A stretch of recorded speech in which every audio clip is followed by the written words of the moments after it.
let's rock. Jimmy Juice Podcast, man. Let's go. Figgy Fig, best in the world, that what he do, know what I'm talking about.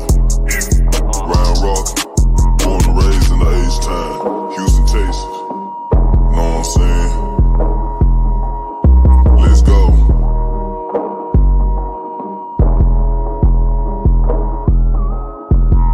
Let's go in the jacuzzi, smoking threats. I got my feet up. Cut them haters off, I told them beat it. I don't need you. Spend 50 racks in cash, but it's all good. I got my visa. This rolling got them staring at me like the Mona Lisa. My ghetto Nike. I beat it like a creature. She always like my sneakers. These Jordan 5 pink aces. Let's go. I'm knocking them down, back in the row. He really the one. But they already know. So all of my chains go put on the show. Giving up gins to my juice. Counting the beans, addicted to ends. I need to back in on whatever I do. We get it in on the daily. I get it rocking like this with the 80. We really 10-toe down on the pavement. What's up? We about to see what they saying. Rockin' gems, vippin' juice. Rockin' gems, vippin' juice. Rockin' gems, vippin' juice. Rockin' gems, vippin' juice. Let's go. Gems, vippin' juice. Rockin' gems, vippin' juice. Rockin' gems, vippin' juice. Rockin' gems, vippin' juice. Go, let's go. What do you have to say to everyone if we still consider the Astros cheaters?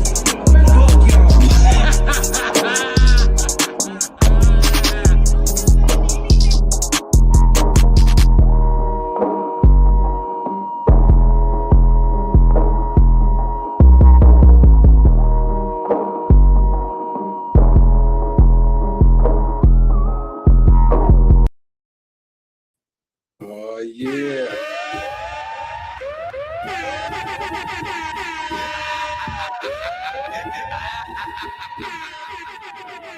yeah. Qualified. This nigga's scared. Ain't nobody scared, man. I just told you I had a DJ Saturday night. Fuck that shit. Some people call me Tip. Some people call me Tip. This is about another kind of Tip. Yeah.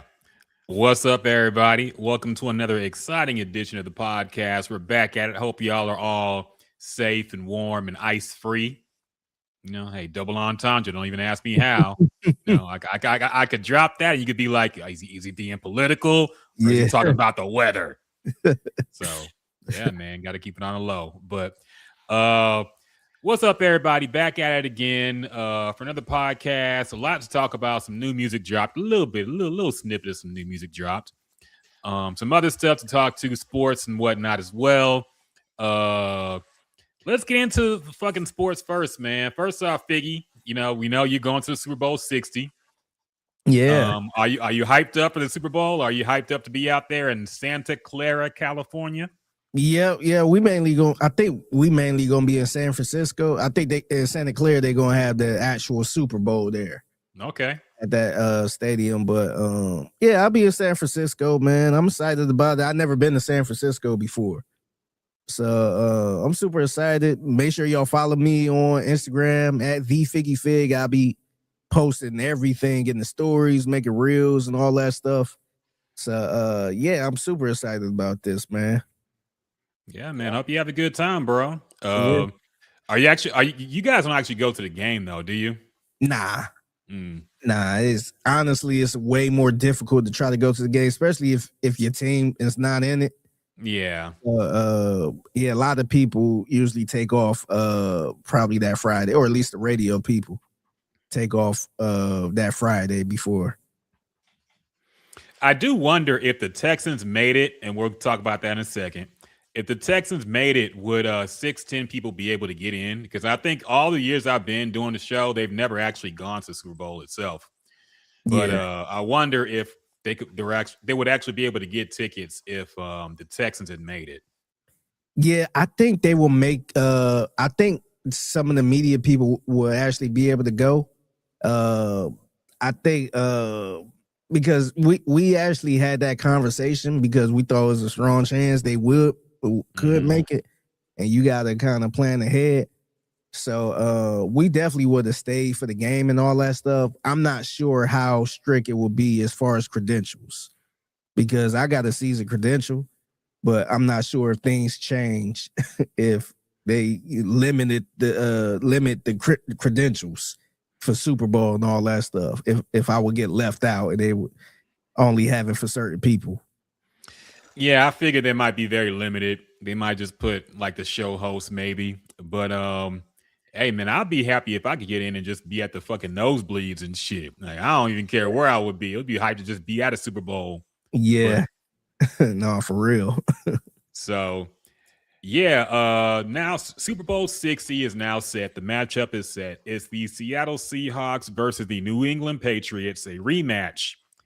And very different teams, very different personnel, different head coaches even. But they're back in it, man. So, Figgy, I don't really care about this matchup itself, but let me pose to you this question. How long do you think it'll take for the city of Houston to forgive CJ Stroud for wasting this golden opportunity to have the Texans in the Super Bowl this year? I think, honestly, I don't think they'll ever forgive him unless the following year or in a couple years they actually make it to the Super Bowl. But this year, I just don't really see them forgiving that. Just think about it. I'm talking about us too. I guarantee you 10 years from now, if they didn't make it far or anything, we still gonna be talking about this moment. How damn, this was the perfect chance to get to a Super Bowl. And it might even be worse if New England actually win it. And Seattle maybe wet the bed or something like that. Where it's like, damn, like not only could you could have made the Super Bowl, but you'll be playing Seattle again. You probably would have beat Seattle. So I don't think the city ever gonna forget CJ Stroud over this, man. I think that's gonna be one in the record books. How I won't put it up there with the back in the Oilers days or where the Buffalo Oilers versus Buffalo type deal or anything like that, but it's gonna be something we break up like, dang, remember that year he had the best defense and CJ Stroud melted in the playoffs? That's gonna be a conversation. No, 100%, man. I don't know if I'll ever get over it, especially if the Texans don't get close to that level again. If we go through the entire CJ Stroud era and he never makes a Super Bowl or never makes the AFC Championship even, it will hang over his head and the franchise's head for a long time, man. I'm hoping that the team just gets better and better. What was that? Was that a drop? No. Oh, I think, I don't know. I think my voice changed a little bit. No, it's all good. So yeah, I don't know. I don't know if I'll get over it, man. It's gonna be rough. He'll have to play his ass off for the city to believe in him again in general, I think. But it just sucks, man. You look at the Denver game and exactly what we thought it was gonna be. Now, to be fair, the elements were harsh. Yeah. And the second half, I don't think the Texans, with their already struggling offense, would have been able to do much in that fucking snowstorm. But I think they would have still won that game against a rookie quarterback who ain't seen any real game action all year. I think they would have won that game and they would have been in the Super Bowl. So it sucks, man. It sucks. It's hard to look forward to next season. It's hard for everything. Is hard, man. Yeah. Watching the Rockets is hard. Everything is hard right now, man, in Houston sports. Yeah. The crazy part is, like, no matter what they do next year during the regular season, it's not going to matter because they had a really good season this year defensively. And so they, like, as good as a year they had, it still ended up the same how it always end up the last 2 years.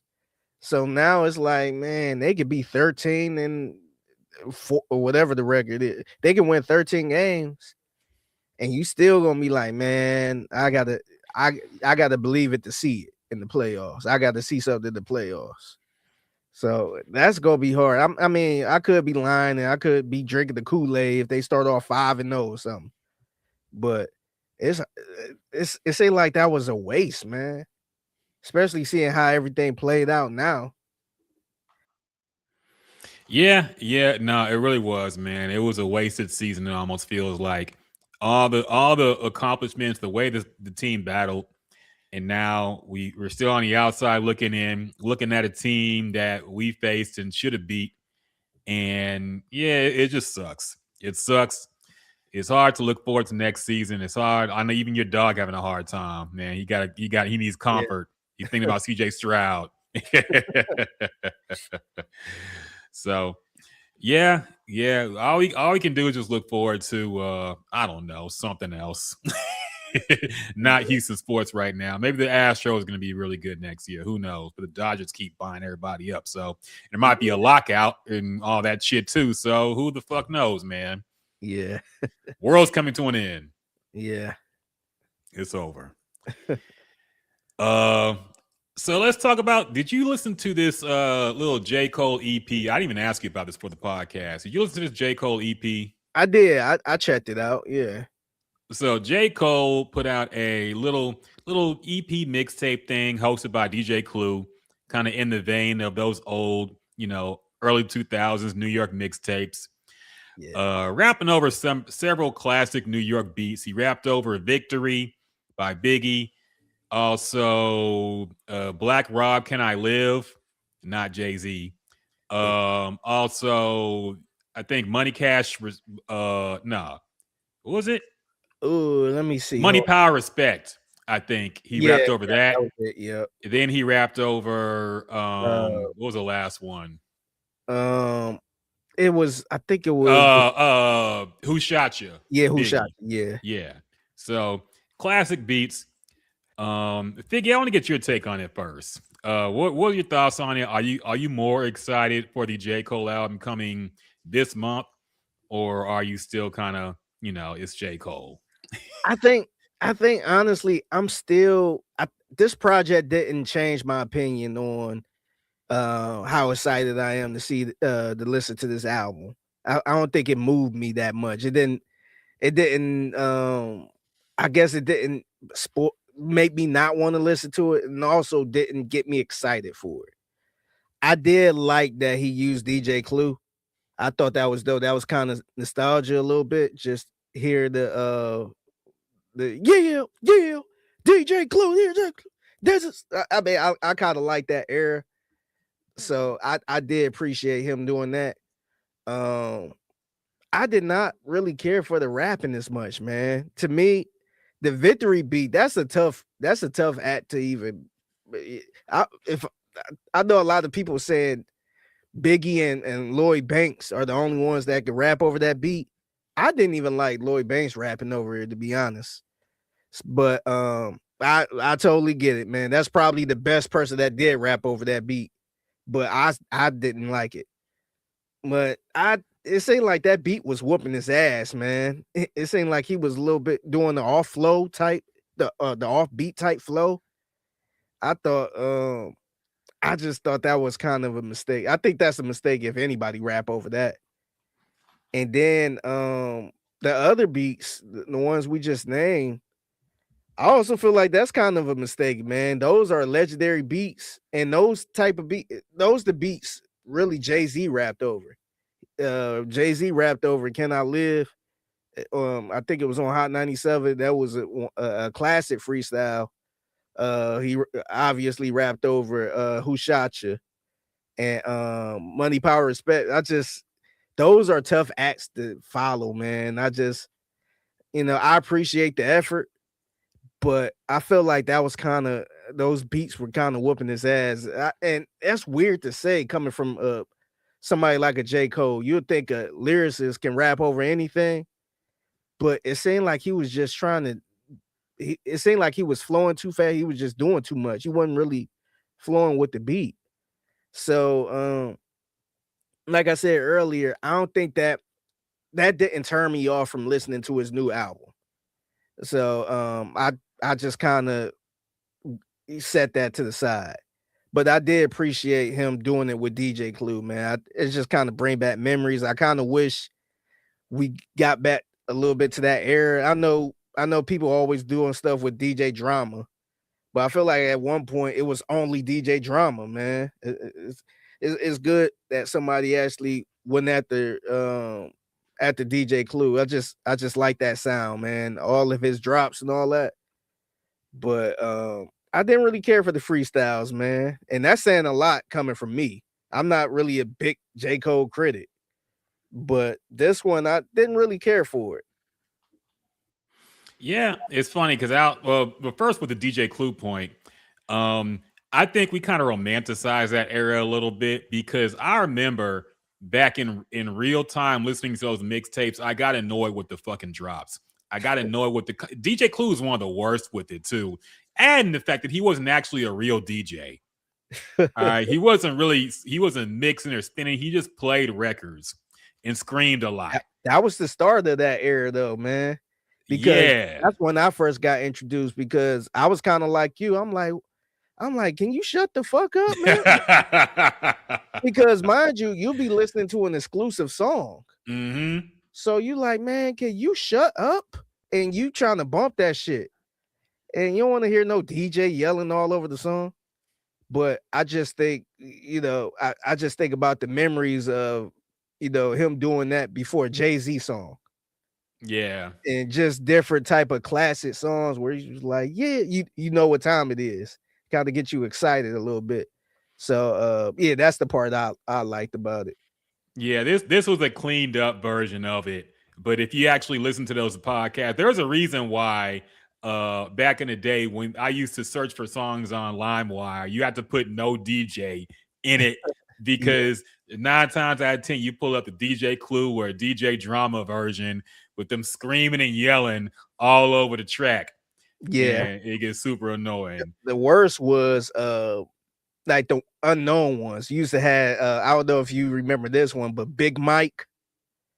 It was a nigga named Big Mike. Okay.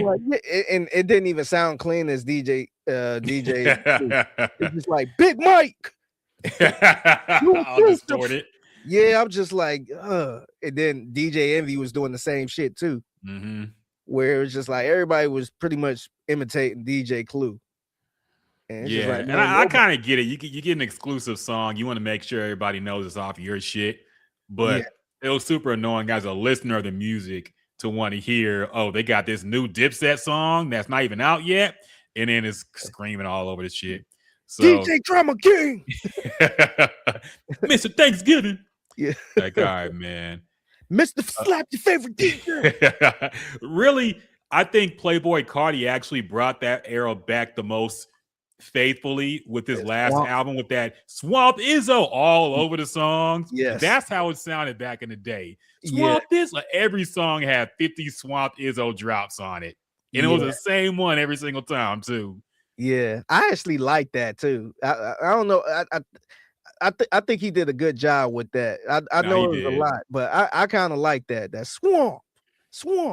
Yeah, I mean it helps with Carti because he's not really rapping, so you're not missing much. It just adds to it's just hype music, you know, so it gets you more hype. Yep.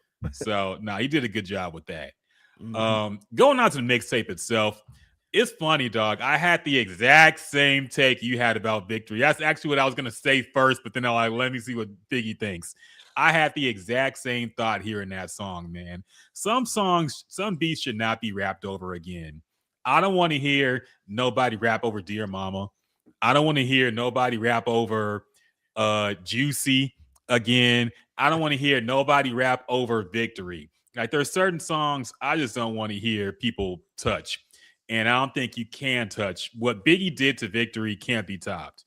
Yeah. Like the way he comes in on the track, even Diddy, who I usually hate on these songs, built it up so perfectly. Everything about that track is perfect, man. Yeah. Yeah. Bust rhymes at the end, just talking shit for no reason. Yeah.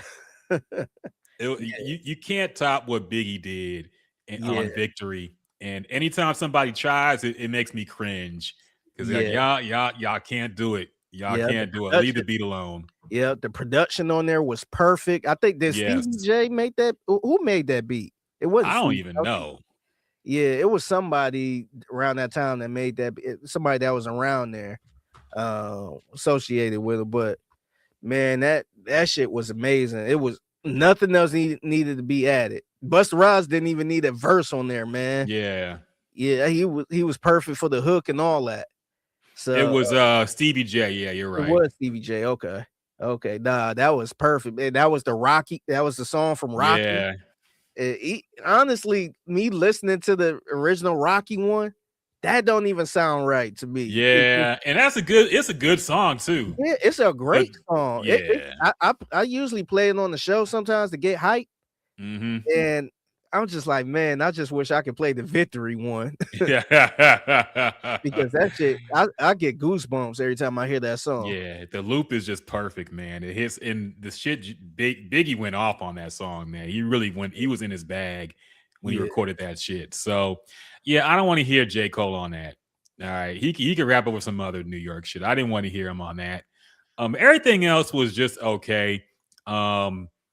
I think the last track, which was what was it? I already forgot. Money, Power, Respect. Yeah, nah, it was the other one. It was Who Shot You? Yeah, I keep forgetting the order. I thought he actually did best on that one than any other one. I thought the punchlines were clever. I thought the wordplay was nice. The flow was on point. So I like that song the best out of all of them. But it still isn't touching any of the originals, man, or the people who freestyled on those beats. Like he wasn't touching Jadakiss version of that. Yeah, So Jadakiss. I think Jadakiss is the best one that freestyled over that one. Yeah, and then I would probably say Jay-Z. Yeah, he killed it. Yeah, because like I always associate is no disrespect to Biggie, but I always think of Jay-Z every time I hear that beat. Old school, new flu, even though this, I burn like left eye, Lisa Lopez. Yeah. Yeah, like I always go to that one. And then Jadakiss, I think Jada just took it to another level, man. Yeah, Jay-Z killed that shit. That was during the time when he thought he was gonna go to jail too. So yeah, he had that case over stabbing that dude.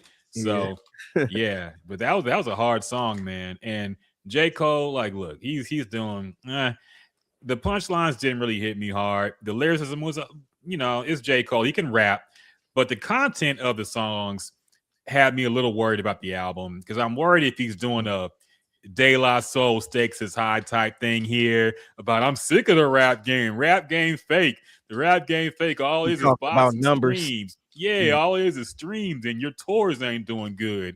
And this or that. I don't even want to be on the top of the rap game no more because it's so fake. I don't even care. Y'all put me at the top 3 for apologizing for beef. So that has me a little worried. I don't want to hear for the millionth time people say rap game fake. Rap game this, rap game sucks. Everything suck now. Lyricism don't sell because Jid ain't sell no albums. Like, all right, man. I don't want to hear that on the new album. It's okay for freestyles, but I don't want to hear an album full of I'm sick of the rap game. All right, we've had enough of that. You got me thinking now. I feel like that might be the direction. If this is his last album, like he said it is, and he's retiring, he might go out like Jay-Z went out on the Black Album. Remember he went out on the Black Album? Yeah. And what they gonna do when I no longer exists and all this other stuff. But he didn't make the whole album like that. Like he wasn't shitting on rap. He did say I'm supposed to be number 1 on everybody's list. Let's see what happens when I no longer exist. But he wasn't saying the rap game sucks, so I'm leaving. Yeah, I mean, but the thing is, it did feel like a goodbye album. Yeah, it felt like a goodbye album. I think this one might be more of a not like a farewell album, but more of a I'm leaving because it sucks. And it's not the same, and everybody doing this. It's just kind of an old man on the porch type deal. And this is why I'm retiring, because everybody fake and people doing this. It's just like, all right, man. Yeah, we've had enough of rap game fake songs, man. We know the rap game fake, all right? Just rap. All right. Yeah. I don't care about other people's numbers. I don't care about billboards and streams and shit. Just rap, man. Find something. All the things going on in the world today. And I saw somebody had I think it was some freestyle rapper had an issue with that. He was basically saying, why is J. Cole just rapping about other rappers with all this shit going on in the world today? And that's the problem with people getting labeled as conscious rappers. Yeah. You gotta live up to that label. That's why Lil Baby was quick to throw that label off him when he made that George Floyd protest song or whatever the fuck it was called. The Bigger Picture. And he was quick to throw off the conscious shit because he didn't want to get labeled with that. And J. Cole kind of has to wear the label of a conscious rapper. So people gonna expect him to rap about some shit that's going on in the world today. And I actually doubt he will. I'd be surprised if he does, actually. But yeah, I think it's gonna be more of I'm sick of the rap. I'm just gonna be in the background now. Blah blah, whatever. But we'll see. I could be wrong. I don't know. He's been cooking up this album for a long time. So I would assume it's high quality. But Yeah. we'll have to see, man. Coming later this month. So we'll definitely keep an eye out. I will say this about the whole freestyle, the freestyles he put out. I do, as much as I just trashed it a little bit, I do appreciate the effort, man. I do. I miss those days of just put on the beat and let me freestyle. So I do appreciate that part of it because nobody's doing that now. So I kind of like the whole little 4-pack or 5-pack he put out. It just get this beat and just let me rap. The content was a little but I do kind of miss that era. Just put on a classic, or it ain't got to be a classic hip hop beat, but just a old school hip hop beat. It just no profit off of it. Just do it for the fans. Yeah, I kind of wish Drake did more of that. Like honestly, I like hearing Drake on other classic beats, and I wish he would do more of that than just stick to his same producer and just in his same sound. Yeah. Like imagine a Kendrick beef if Drake was going off on Who Shot You. Yeah. Like it would have been a little harder, but Yeah. he went to the same, he went to 40, he went to his own in Boy Wonder and all the people he's been working with since 2009. And all this music kind of just blends together now. It's the same sound. Exactly. Same sound. If not, he'll probably he like to experiment with other unknown people and try to ride their coattail or their sound to see if it work or not. But yeah, it's pretty much the same thing. So yeah. How would you feel? How do you think it would sound if Drake decided to rap over the Victory beat? I was just sitting here thinking about it. I mean, I still wouldn't like it, but I would actually want to hear it. I would want to hear how he tackles that beat. I think the thing is he won't rap fast or out rap the beat or anything. I feel like he could find a nice little flow to it.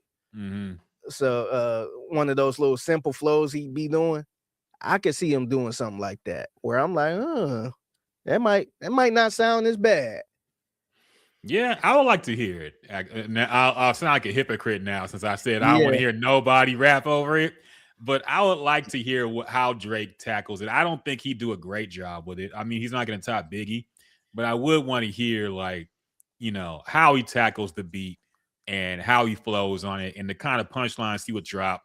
I would be down to hear that. So I guess I'm a hypocrite. I wouldn't hate everybody on it. Yeah, I just want to see how he tackled that beat. Yeah, no, I agree. But Iceman still to be announced. We don't even know when that's dropping. It would be funny if he stepped on J. Cole, but I doubt that's going to happen. That would be hilarious. Yeah. It'll be really funny. Other news. Let's start with let's go on more rap news, man. We got to talk about this Jim Jones and Kid Cudi beef, which I never thought I'd say in the year 2026. I meant to bring it up last week. Well, I didn't know it's going to take off like that. Yeah, it really exploded, and there's a whole lot. Everybody done chimed in now. So if you haven't been keeping up, Jim Jones apparently made the claim. I don't even know where this started. I don't know if it was on the podcast or what, but he apparently stated that he's the reason why Kid Cudi's song Day and Night blew up, because he did his own version of that song. And apparently it was big in New York. Honestly, I had no idea the song even existed. And I heard it and I was like, there's no way people were feeling this. But so he made the claim that he made that song blow up and by extension made Kid Cudi famous, I guess, because he really popped off after that song hit. And Kid Cudi addressed it, which I thought was a mistake. Yeah. And he basically said, this is not true.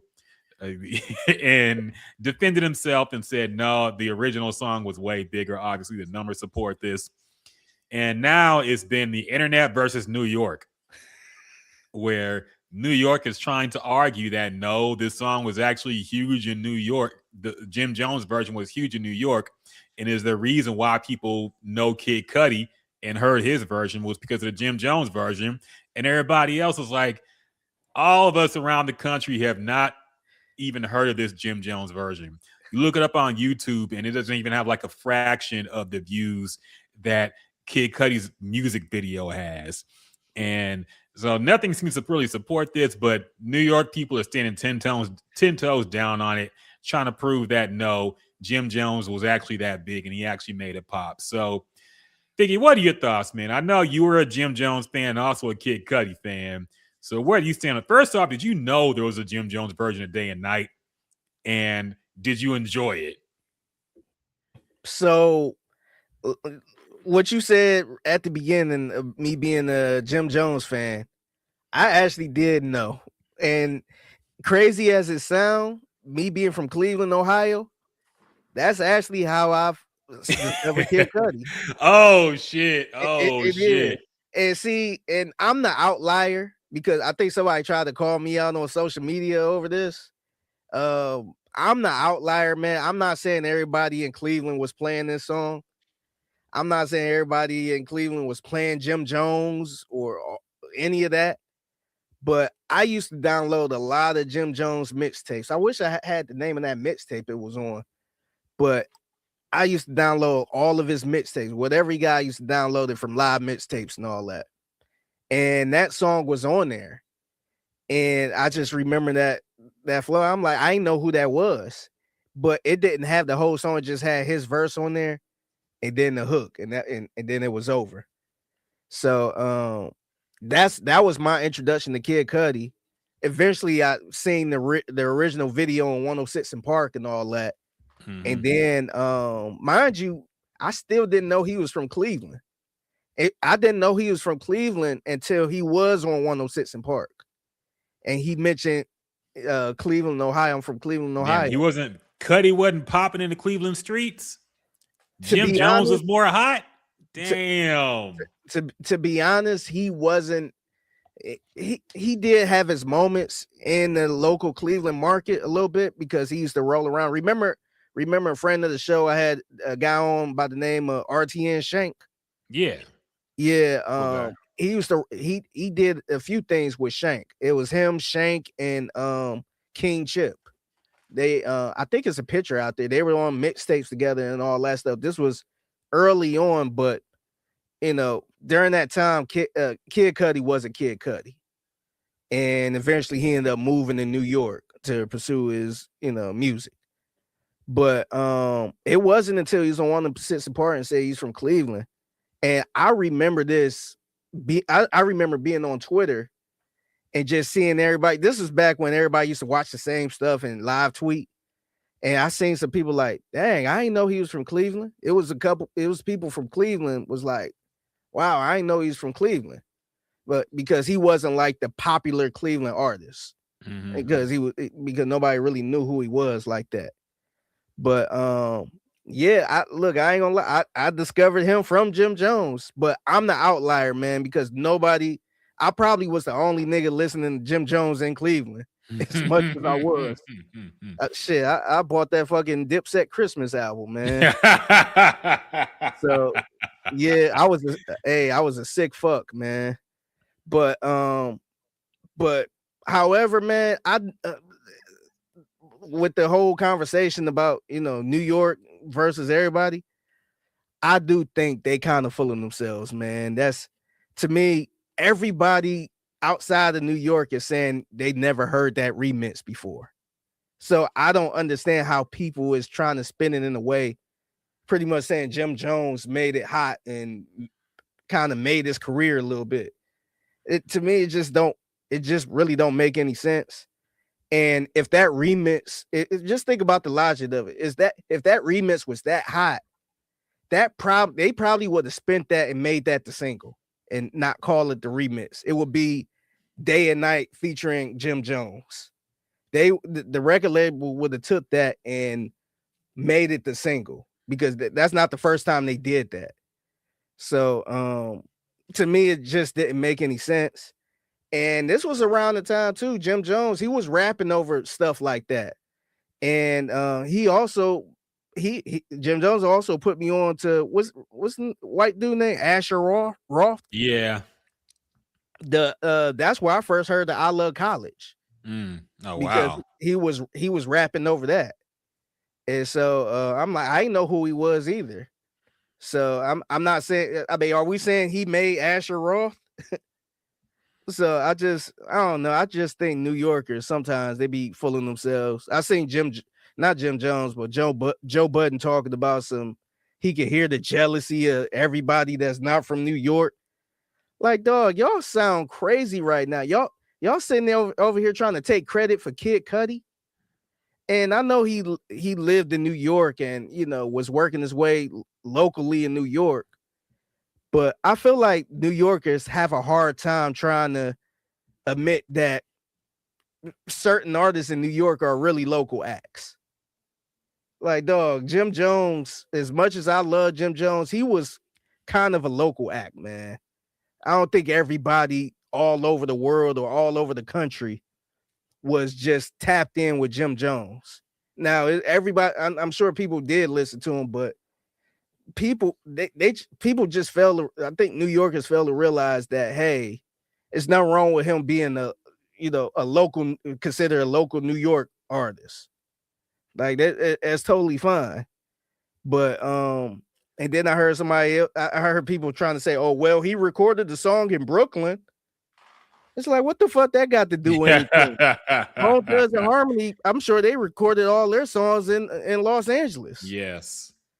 Like, that don't mean Los Angeles made them. So I don't know. It's irritating so much. And I never felt that way about New York back in the day. I used to love listening to, artists from New York and all that, but they just get full of themselves, man. I'm like, dog, y'all really trying to take credit for Kid Cudi at this point? And just sitting here talking about how Hot 97 was the one that was playing it heavy, and so that's what blew it up.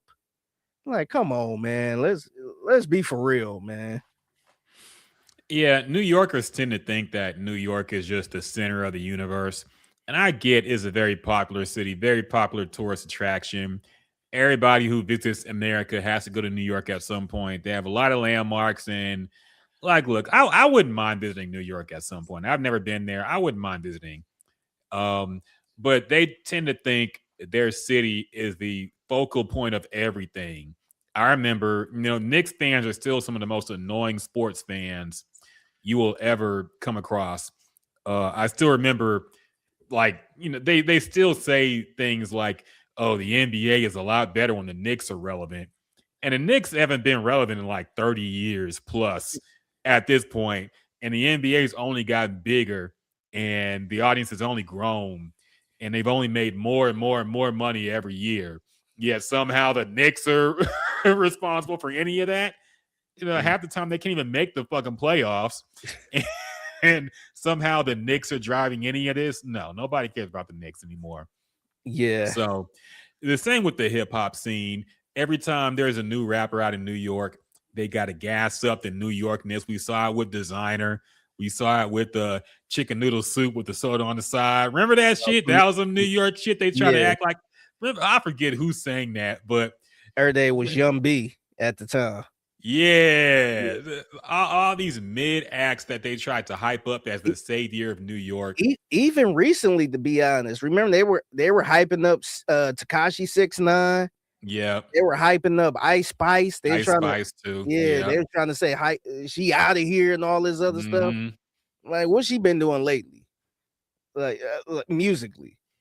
So yeah, they do this shit all the time, man. Or the one thing I hate is when it be some type of artist like a Jim Jones. Man, he was smoking hot then.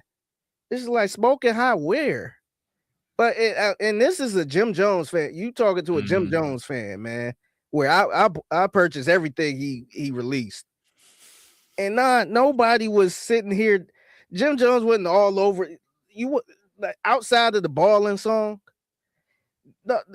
What nobody else out here just checking for Jim Jones. He wasn't a superstar, man. Let's be real. He wasn't a superstar. The Ballin' We Fly High song is the only song people outside of New York heard from Jim Jones. Yeah. Everything else is very local, man. And Jim Jones got some good songs. Yeah. I'm not a Jim Jones fan, but he got some good music. But you got to be tapped into Dipset and New York scene to even hear it.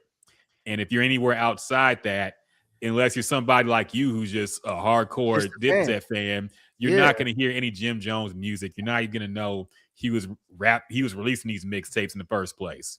Yeah. So I think it's a very silly game to play with somebody like Kid Cudi in general. I wouldn't mind if it was some other local rapper or something.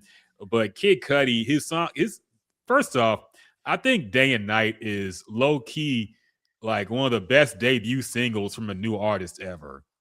It's really good, man. It's really good, man. And I don't think people really give him enough credit for the shift that happened after that song came out. Because nothing in rap sounded like that. You know, imagine Jim Jones in 2002 rapping over a song like that and singing like that. Yeah. He would get clowned up and down, man. But Kid Cudi made it cool to make emo type music, be emotional, rap about something and sing about stuff that's not just, flexing and talk about real shit that people go through. Yeah. And I don't think he really gets enough credit for the shift that happened. Even what he did with Kanye. Kanye's second half of his career does not happen without Kid Cudi. 808s and Heartbreaks don't happen without Kid Cudi. Everything he did after that did not happen. Kid Cudi led all that, led the whole genre shift. And people look at him and just see a corny guy, so they want to clown him or whatever. But I think he's one of the most creative people we've ever had in hip hop in general. I think he has 2 classic albums at least. And I don't think he really gets enough credit for the shift that he torpedoed or he brought into hip hop. So that's my take on him, man. I'm not even the biggest Kid Cudi fan, but I just respect creativity when I see it. And I think his second album is probably in my top 10 favorite albums of all time. I think it's really good. So, yeah, I think Jim Jones trying to credit himself for any of this is just goofy. That song was out of here, and nobody even knew that his version existed. So, very silly. Yeah, no, it's really silly, and that's saying a lot. Like I said, I was a Jim Jones stan, and I thought that was crazy, man. And I was introduced to Kid Cudi from that song, from that Jim Jones remix. But I ain't about to sit up here and lie and acting like everybody was out here bumping that remix. Like, nah, man, nobody. I was probably the only motherfucker in Cleveland bumping that remix or heard that remix. And it's just silly to say, man. That's kind of ignorant too, coming from New Yorkers, just acting like the world revolved around them. Like I'm totally fine with saying, oh, this song played a lot in Cleveland. I'm not sure if it played anywhere else, but this song was hot.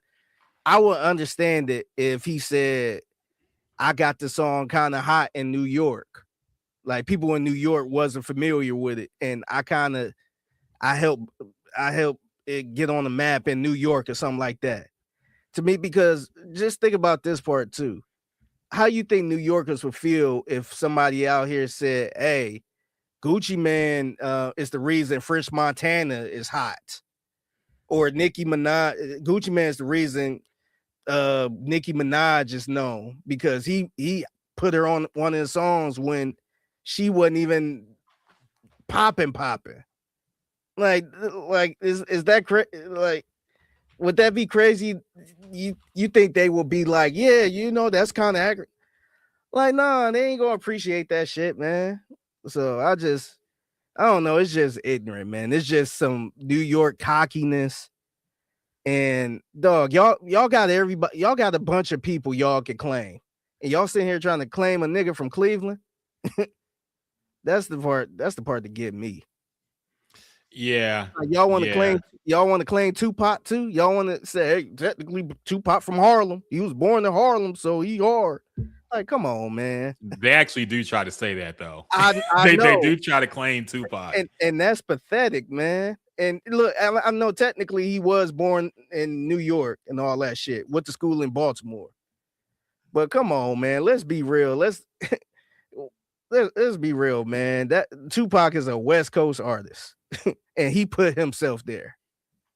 So that is pathetic. Y'all got Biggie, y'all got Jay-Z, y'all got other people, and y'all sitting here trying to take credit for fucking Kid Cudi. You know what's funny is, and I had to look this up to remember who it was, but there was a stronger case that Biggie actually ripped off a local Memphis rapper, especially for the song Juicy. This came out a few years ago, but there was a rapper named Notorious B1 who dropped a single in 1993, a year before Biggie's debut album, with Juicy on it. And he had a song sampling the same Matume beat, basically the same beat. And the rapping on, if you listen to the song, the rapping is almost one-to-one identical. Now the bars aren't the same, but the flow is almost one-to-one exact. What's the name of this? Is this song called Big Daddy? What's the name of the song? The song is called Big Daddy, yeah, by Notorious B1. Yeah, I'm looking at it right now, and I kid you not, I thought this was Biggie Smalls. Yes. He called himself Notorious, I want to say, before. Yeah, right. This one. Yes. So this was found like a few years ago, and people have been asking, like, what the hell? Is it possible that Diddy or somebody heard this? Because when you hear the rapping, I don't know if you could play it because, you know, YouTube and copyrights and all that shit.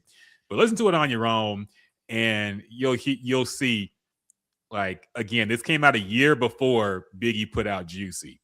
And it's like, this has a stronger case than Jim Jones trying to act like he boosted up Kid Cudi. But nobody want to talk about this. This story got buried pretty quickly. I didn't see a whole lot of blogs posting about it or it get a whole lot of traction at all. But I'm like, wait a minute. There was a fat rapper from Mississippi who named himself Notorious first. And dropped Juicy basically one-to-one, almost exact. Damn. And then Biggie in the song said, down from Mississippi back to the East Coast. Like, wait a minute. Yeah. I'm starting to, all kinds of wires are starting to connect in my head when I heard this. I'm like, wait a minute. Yeah. Did Biggie steal this shit? But yeah, man. So back to Jim Jones. I had nothing more to say about that. I get he has a platform and he wants to create content, but Jim Jones ain't make the thing about it too.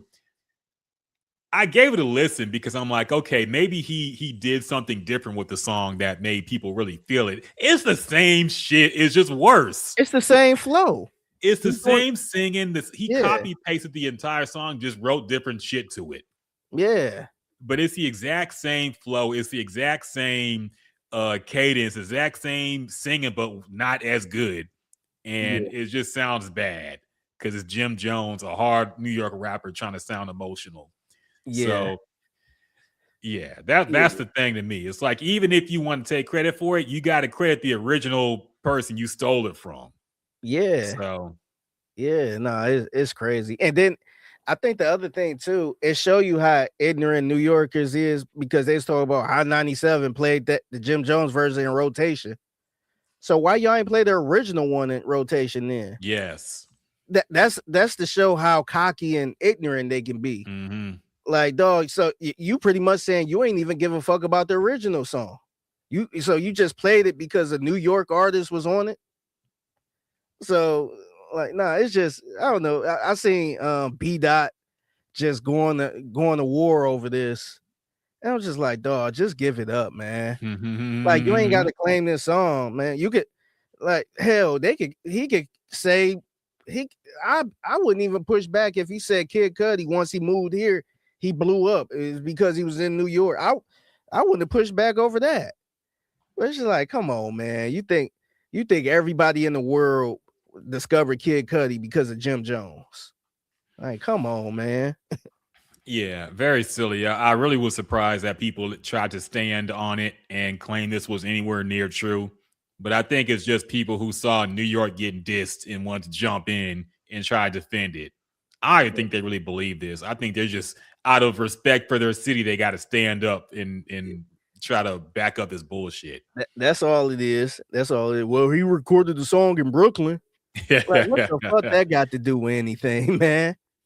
Like, why just claim Nicki Minaj? Like, you don't see nobody claiming Nicki Minaj now. Nobody want to claim her now, man. Yeah, like, nah, she's Gucci people. She ain't. She from the South. She ain't with us. She ain't even from this country, man. She from Trinidad or whatever. Hey, she got a gold card now, man. You saw what she had to do for that. Yeah. So she good in America apparently, but that's been one of the wildest transformations. I guess it's not too wild, but I don't think her opinions are all that crazy considering what she said and done before. But it's the fact that the White House is embracing her and she's on stage with the president is what's really shocking to me. Like Donald Trump calling her the queen of rap. Like, what the fuck is going on, man? Yeah, I'm just wondering. It's really interesting to see the people that adores him, or at least the celebrities or players and stuff like that. And then he leaned into it. Where he was like, hey, come on stage. Like, I don't even know what they were doing there. It's just like, yeah, come on stage. Here's the queen of hip hop. It's just like, wait, what? Like, what's going on? And for some reason, man, it's just, not trying to get political, but it seemed like once she start standing with him, she just don't look attractive, man. I mean, physically, I think she's gotten a lot bigger. She was trying to hide it with that big ass coat she was wearing, but she looked like she gained a little bit of weight. Her wig, the wig didn't look good. It's just she kind of looked it rough, man. And maybe it was just a bad day. I don't know. But usually, I'm used to seeing Nicki Minaj just whenever she pop out in public, it's just like, oh shit, she look good. But I was just looking up there like, man, ugh. Like, I don't know. It's crazy, man. No, I think she's heavy on something. Like, even when she talks, she seems very spaced out and not all there. Like, I know she was on that thing with Erica Kirk and she called JD Vance an assassin. And then she just stopped talking and shut down. Yeah. And she wouldn't say anything for like 3 minutes. Yeah. And it was very awkward. Like, things like that I've noticed with her. I don't know if it's just she's on some, she's sedated, or she popping. I don't know. I don't want to accuse nothing, but just it seems like she's not really all there at times whenever I see her in public, which is a little disturbing. But I do actually, that just made me think of something. Now, apparently, Talking Points USA, which was Charlie Kirk's company, now run by his widow, who doesn't seem all that upset that he died, by the way. But that's a whole nother story. But so apparently they're going to have a separate halftime show that they're going to air at the same time as the Bad Bunny NFL halftime show. But I still don't think they've announced who's going to perform on it. Do you think they're doing this to kind of hype up Nicki Minaj eventually performing on this halftime show? Because she'll never get the NFL halftime show ever. Yeah. Do you think this is their way of saying, you think she's actually going to perform at this halftime show that Talking Points is going to put on? You made a good point. I didn't even think about it from that point. And I think yes. And I think Nicki Minaj, she actually got a little beef with the NFL. She wants to stick it to Jay-Z, Rock Nation, and all that stuff. I can 100% see that. And I don't know if she's still releasing an album or project, but remember she tweeted a date for a project. Mm-hmm. So I can see this, her looking at this as, let me do my rollout type deal.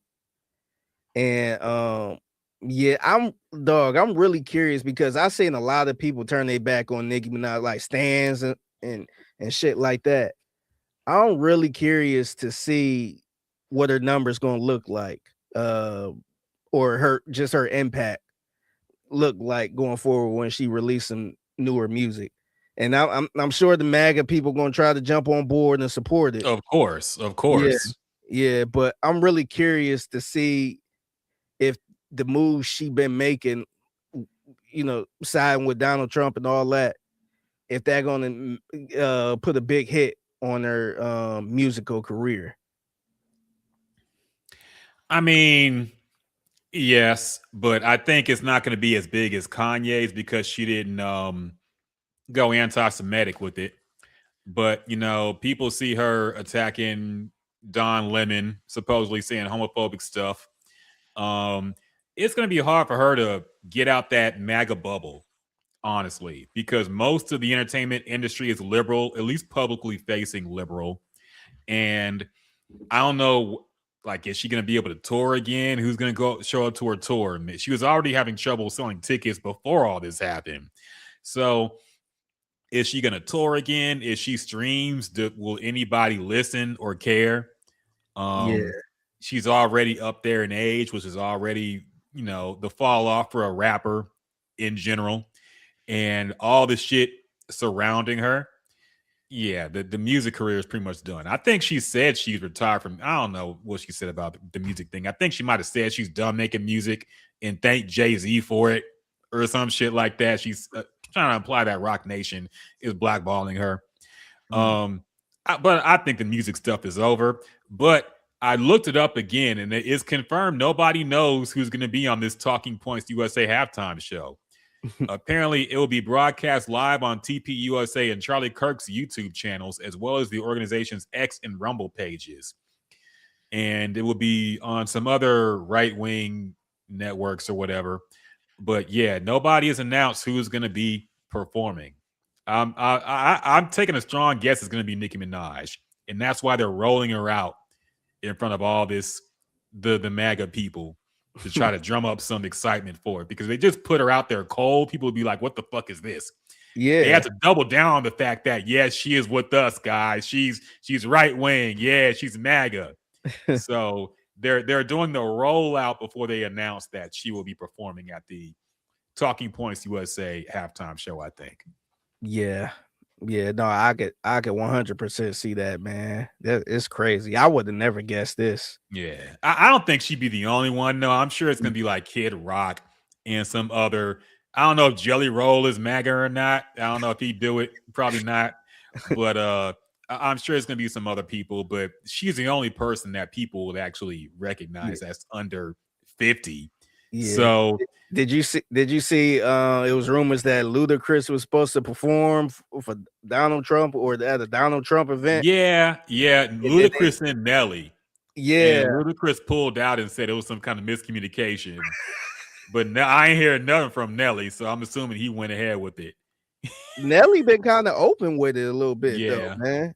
I don't think he was just strong MAGA type deal, but I think he was kind of open to he wasn't like, oh, I'm against Donald Trump or I'm for him, but he was kind of up in the air, to be honest. I think he tried to address that too.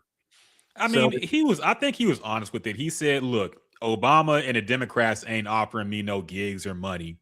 So he's going to go where the money is. I don't respect it because I feel like you should have morals if you actually, don't just prostitute yourself for money.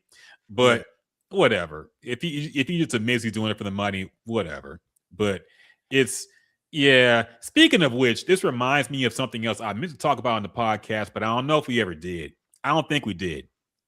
But this really made me think for a while.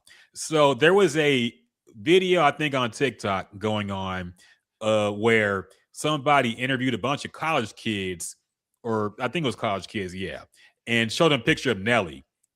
And they said, do you know who this is? And nobody knew who it was. Some people said like Jay-Z or 50 Cent or something like that. But nobody, especially the black people too, did not know or recognize Nelly. And of course, social media was outraged. They were like, how can you not know Nelly? Nelly's one of the legends. How can you not recognize Nelly? I have a question. Is this really surprising? Should we be surprised? Is Nelly a legend in hip hop? Now, I know he sold a lot of records, but is it really surprising that people under the age of 25 don't know what Nelly looks like? What's the last big thing he did ever Yeah. in anything? I'm talking about music, movies, anything. What's the newest thing where we can say, hey, there's Nelly doing something big? Yeah. I think, to me, if you would have asked that maybe a couple years ago, I would have been like, man, how you ain't gonna know Nelly? Now it wouldn't it's not surprising to me, man, because like I used to think that with Paul Wall. Like I used to think everybody, know who Paul Wall is. And I asked my nieces, and they were like, nah, I don't know who that is. Because I was telling them I met Paul Wall. They had no idea. I'm over here trying to play music. I'm trying to explain it's just like, nah. I had to play Nelly. Speaking of Nelly, I had to play Nelly and Paul Wall Grills. And they were like, oh, I know that song. But they had no idea who he was. And at that point, I'm just like, okay.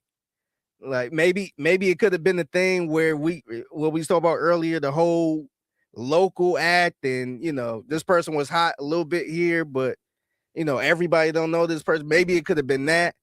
Or maybe we just older now, where when was the last time, outside of it just not being local, have you seen something from Paul Wall, or the last time you seen him on TV or anything like that?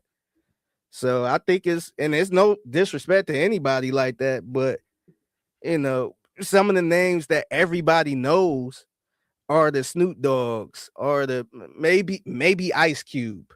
Maybe somebody might know Ice Cube, and that might be a little tricky now, because what was Ice Cube doing lately? You might know him as being in a movie or something, an older movie, but no, that's totally fair, man.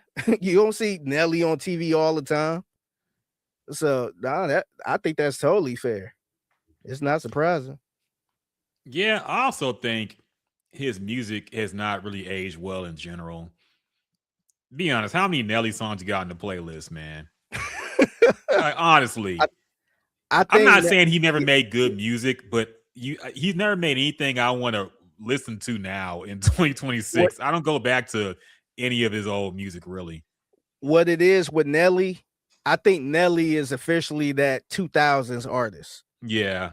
So if you want to go back to, if you want to do a 2000s party, or you want to do throwback hip hop, that's when you start hearing the Nelly and all that stuff. I don't think you just turn on the radio. It's just like, oh, Nelly. I think all of his songs are either way too crossover, where he did some of the country songs and all that stuff, or either they sound way too much 2000s, where you be like, oh, I gotta get a throwback jersey and some forces and do-rags and all that stuff. I think his status is officially a 2000 artist, because even when he do tours and stuff like that, it's mainly like a Millennium tour, or it'd be a tour with other old school artists, Chingy and that type of stuff. I think he's officially in that one.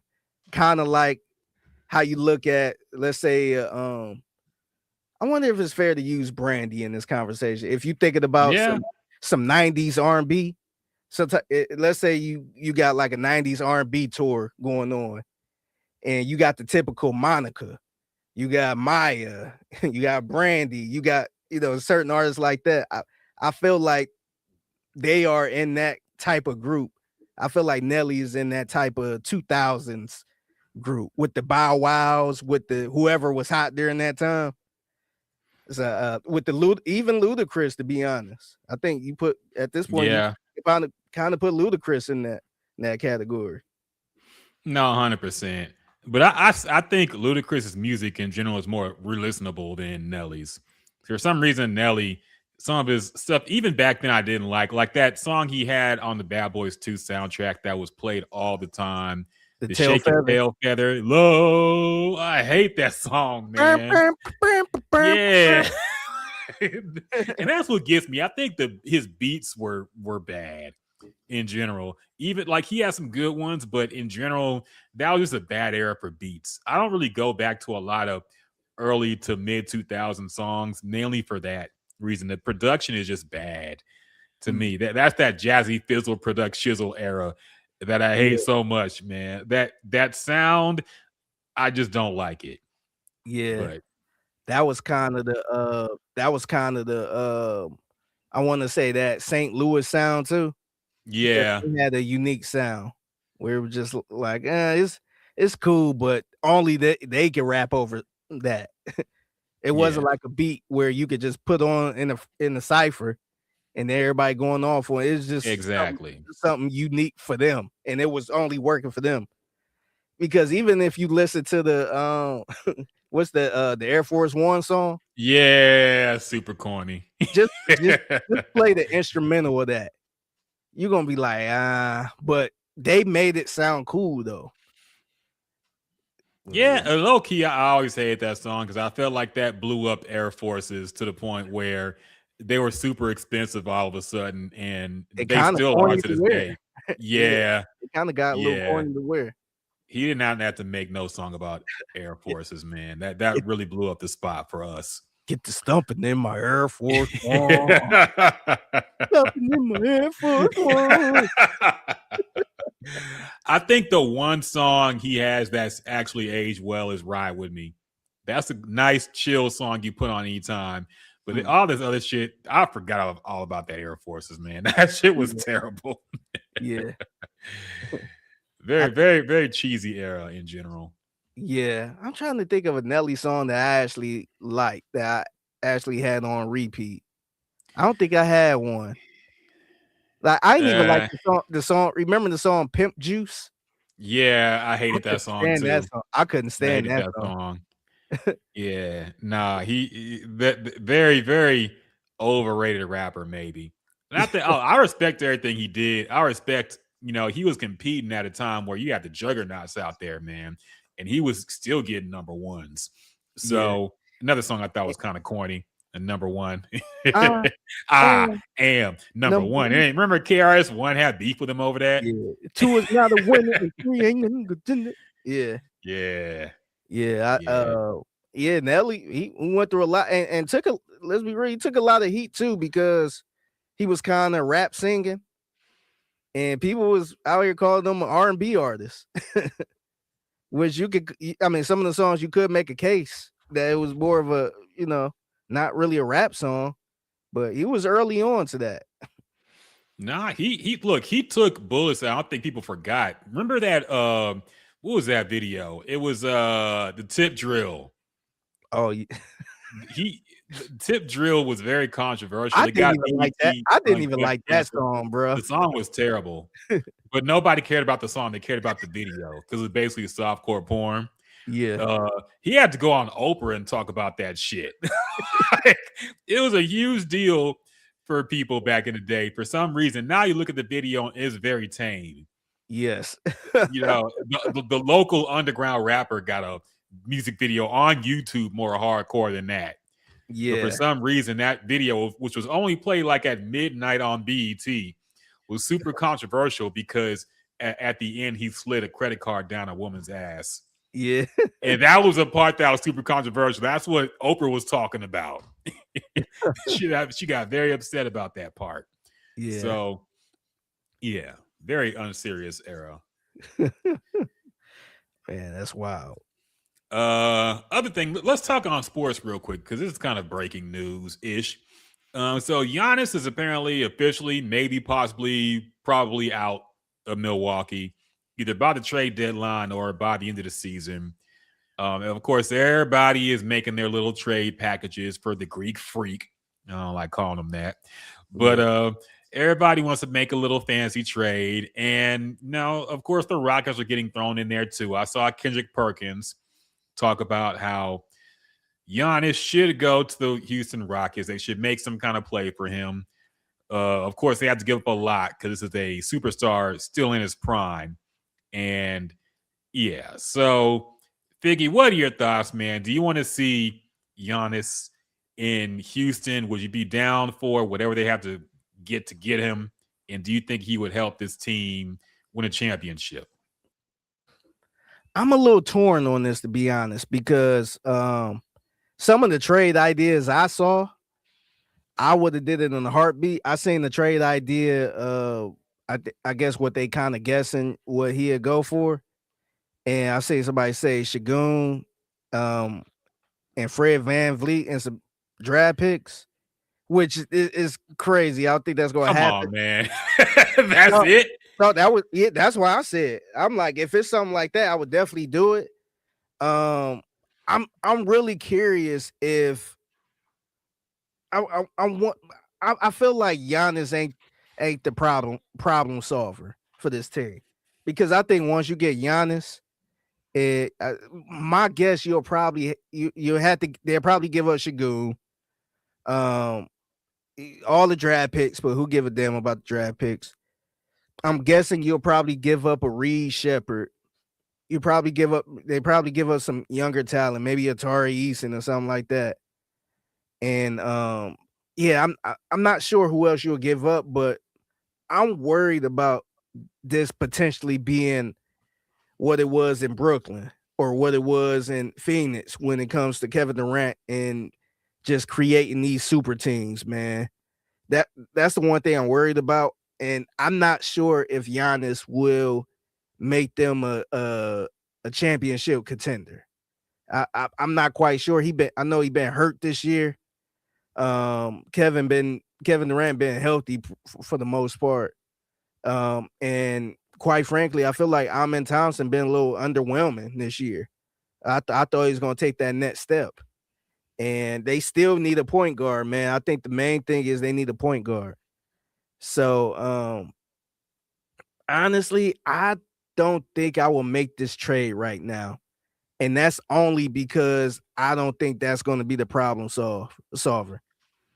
And I think the real issue is, I think people starting to talk about it a little bit, is Ime Udoka. I think people not really sold on how the offense been performing. And Ime is not an offensive guy at all. He's more defense. And though you got Kevin Durant, you playing Kevin Durant a lot. He actually been playing pretty good, and everybody else been kind of stinking it up. Şengün kind of cooled off a little bit, but I think I don't know if Giannis will be the answer to make this team be better than OKC or better than whoever else at the top, or whoever they got to go through, San Antonio. Like, I don't know if that will make them the best team in the league. So I will, if I had a choice right now, I will probably not do it, especially thinking that they're gonna give up a lot, give up some key players. So I probably wouldn't do it. Yeah, I mean, are we still chasing this super team dream in a big year of 2026? That glitch has been patched up. If you play video games, sometimes it'll have like an exploit where you could do a bunch of stuff and get the advantage, and they'll patch it up so you can't do that in multiplayer no more. That glitch has been patched up for the NBA. Super teams do not work. Getting big names together does not work anymore. It has not worked since the Miami Heat, honestly. Let's be real. That was the only time it worked. Since then, it really, I mean, I if you count the Celtics, maybe, but they were on the back end of their career. Would you count the Warriors getting Kevin Durant? No, because they would have won without him. But they did win without him. Exactly. So Yeah, I think they won without him, and I think they would have won those two chips without Kevin Durant. He just put it in super easy mode. Yeah. But there's a team that won 73-9 in the regular season, and if not for some crazy stuff that happened against the Cavaliers, they would have won that championship. So no, I don't think that's the same thing, because that team was already dominant in nearing a dynasty. But yeah, the getting the two big names together, trying to get a super team cracking where you have to compromise on every other position, I'm not really for it. Plus, I don't like Giannis. All right, I'm tired of Houston getting players I don't like. All right, and I have to pretend like I like them. I don't want to do that anymore. So I'm not good. I'm good on Giannis. I don't want to see him here, really.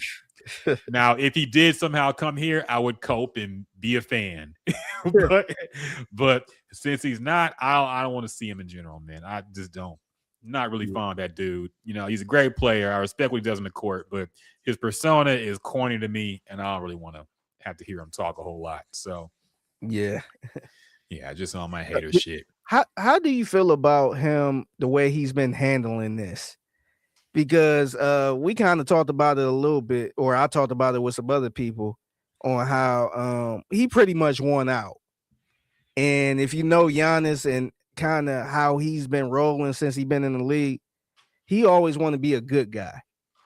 So how do you feel about how he requested a trade? Pretty much, he didn't come out and say, "Hey, I won out" or anything like that. But if you look at some of the reporting from like Shams and all that, how they said he's ready for a new home.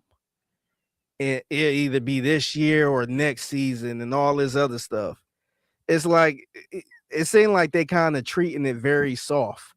Like dog, he requested a trade or he won out, but they putting a lot of sauce on it, or not a lot of sauce, but they just making it very, very soft by saying, "Oh, he's ready to look for a new home," because he don't want to seem like the bad guy or be not liked. He's demanding a trade in the middle of a season. No, he's looking for a new home. A new home, like let me find this a tweet dog at the pound. All right, one of the pets you adopt, looking for a new home. Yeah, let me try to find this damn tweet, because I'm like, what? That sound like me. That sound like me a couple years ago looking for a new home. No, this is what it say. Well, hold on, I'm gonna pull it up so you can see it. But I'm like, what? I'm like, what is he? Look, this said 2-time MVP Giannis Antetokounmpo is ready for a new home at the February 5th NBA trade deadline or in the offseason.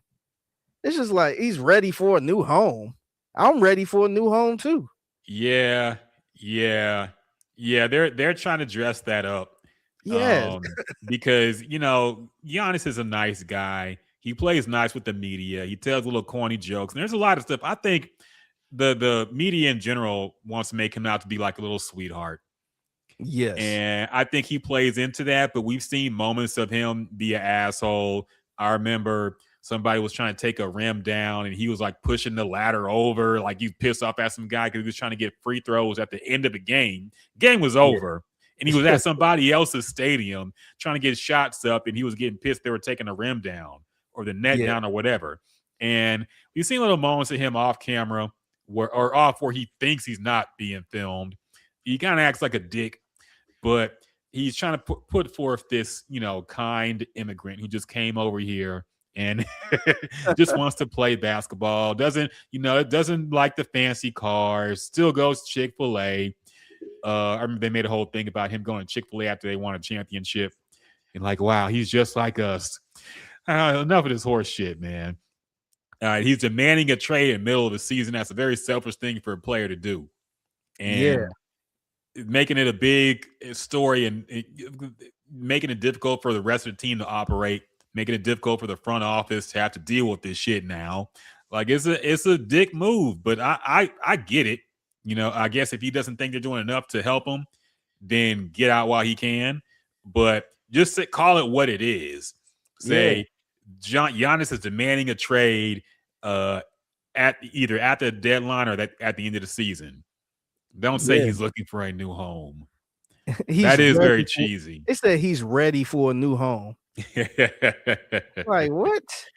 Yeah. That was pathetic to me, man. Look, he ain't the first, damn sure ain't the first superstar to request a trade.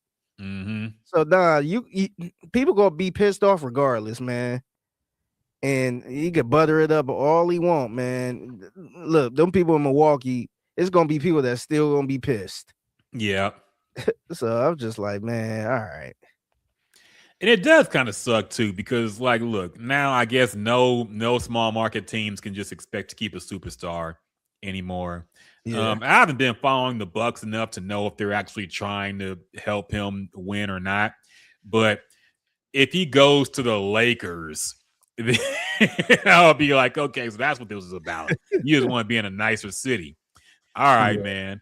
So I do want to know where he goes. I'll be interested to see, like, is he going to go to a contending team that just needs one more push, or he's going to go to a nicer city with, I don't know, badder bitches. I don't know what the fuck he's looking for.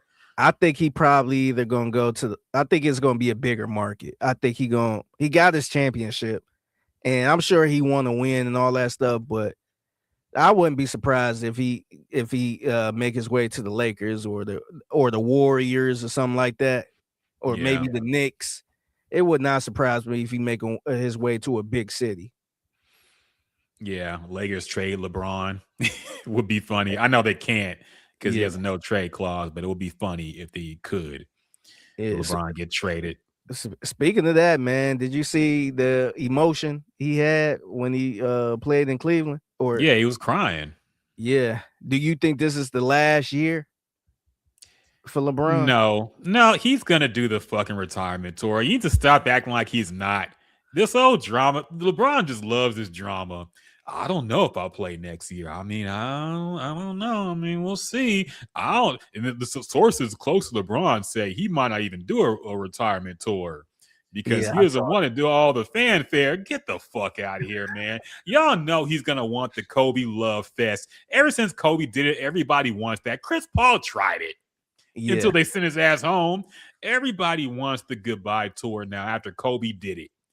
And he's going to get it. All right. It's not going to be in LA, I don't think. I think he's going to leave LA after the season. I think that relationship is just getting worse and worse. And I think both of them just want a new environment. So I think he's going to leave the Lakers. He's probably going to go back to Cleveland, whether Donovan Mitchell and his team likes it or not. Is LeBron. All right. Y'all, if y'all didn't like it, y'all should be better. All right. They're a very mid team right now. So if they got to get LeBron back and he got to hog off the spotlight for one more season, so be it. All right, y'all supposed to be over the hoop by now. I'm not just the Cavaliers. I'm just saying. I thought they were going to be next up, and they kind of fell back. So, yeah. I think LeBron was real emotional, not because he think this going to be his last time playing in Cleveland. I think he was kind of emotional because he probably haven't received love like that probably in a minute, man. I know he come back to Cleveland once a year during the season, but. Dog, I think I've been saying it for a long time. Ain't no city gonna show him the love that Cleveland showed him. Yep. And I think winning that championship for him really helped. Where I don't think they'll ever boo that man again. And so, as much even I know he won that COVID championship with the Lakers, but man, they don't give a fuck about LeBron, man. They probably ready for the whole circus to go. Shit, Jeannie Buss was pretty much shitting on him like he ain't do anything here. Like it seemed like she just don't like the hassle that or all the drama he kind of brings. And I think he in that moment he probably realized like, damn, this city really do fuck with me. I don't get this love anywhere else. So I think he's probably I think this is his last year in LA. I'd be shocked if he retire after that, but I think he gonna try to make his way back to Cleveland. Yeah, they even cheered for Bronny when he got that breakaway dunk. Yeah, to cut the lead down to only 30. The Cavaliers blew out the Lakers. By the way, it was a massacre. Yeah, but so I think they'll both go over there. You're gonna bring little Bronny with them, because I did see that statement leak out too. That apparently. Sources close to LeBron say LeBron never asked the Lakers to draft Bronny. I'm like, okay. so we know Bronny gone too. So might as well go ahead and make a little 2-pack deal and send little Bronny over there too. So yeah, that's probably gonna happen, man. I just, as a Cavaliers fan, I just hope they don't try to trade for him during before the trade deadline, because I'm like, nah, you could get LeBron for nothing. Yeah, if you just wait. Yep. So yeah, hopefully they wait. I think they will. I think he'll finish out this year with Cleveland. I mean, with the Lakers, and go ahead and wrap it up next year. But we'll see. Other things going on. Oh yes, we'll keep it on the NBA real quick. How do you feel about Charles Barkley getting mad that inside the NBA hasn't been on TV much? This is also the same Charles Barkley who said that he wasn't going to let ESPN work him like a dog, like they do Stephen A. Smith, and have him on ESPN2, ESPN News, ESPN Ocho, ESPN Deportes, saying muy bien gracias.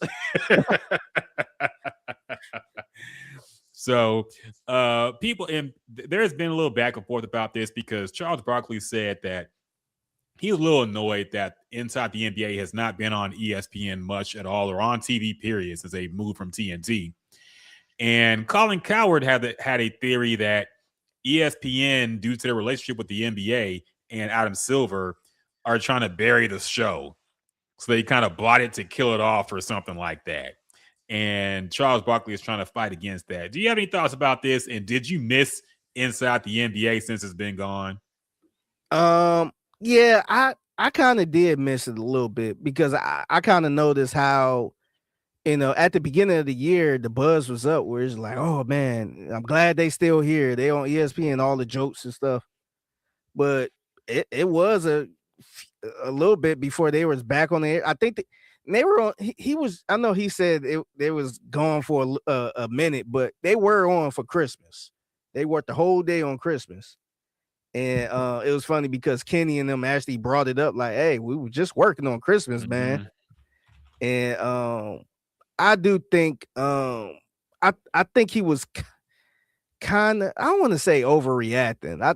It did seem like he was just kind of complaining a little bit, but it's just weird with that ESPN schedule, man. I don't understand. I still don't understand how they just deciding to I guess schedule them for these games they have on, because ESPN play a lot of games or air a lot of games. So it seemed like they're gonna be on way more now. I don't know if ESPN was just trying to I guess stay away from the NFL. They was just kind of waiting to the NFL season wrap up, and then they'll have them on more. But it seemed like they're gonna be on a lot more for the next few months. So I think Charles Barkley was kind of complaining a little bit, man. Also, to the Adam Silver, or to what's his name, the dude for FS1. To his point, I don't know if the NBA is doing that, because I think ESPN and the NBA is in bed together. Mm-hmm. So I don't think they're gonna spend all that money. They spent a lot of money to get that show over there. Just that show, just to pay them, just the rights to air that show. I don't think they do that just to shelf it. So I think maybe ESPN is just trying to strategically put them on where they're not competing with the NFL. So I think that's probably more of the answer, or more what they're trying to do.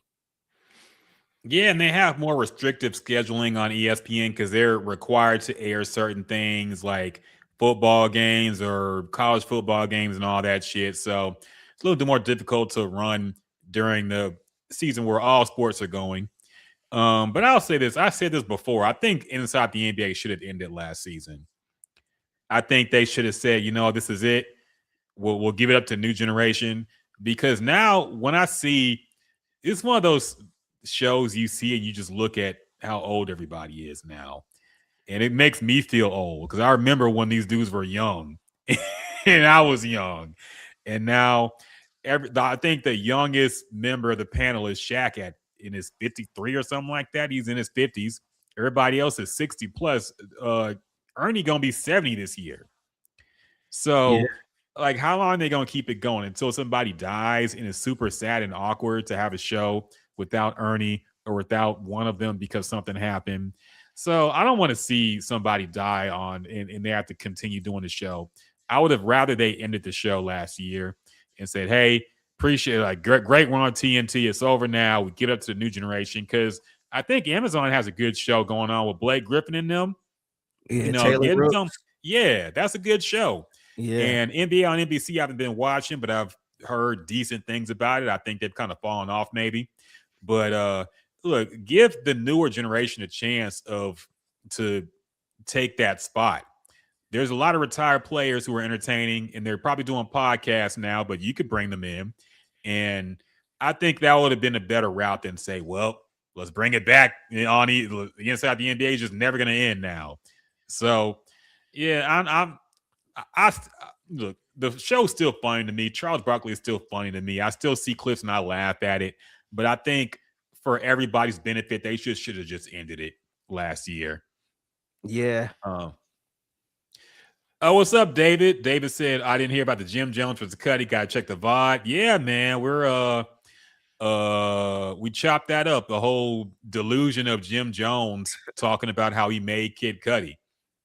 And speaking of which, now that David Brothers is in here, I gotta plug his shit, man, because David actually went to Japan earlier this month and stayed for basically the whole month. And I asked him to go cop me some stuff because he was over there, and he did. And he actually sent me a copy of his comic book, man. Nice. Yeah, David Brothers wrote a comic. I don't know if the camera can see it.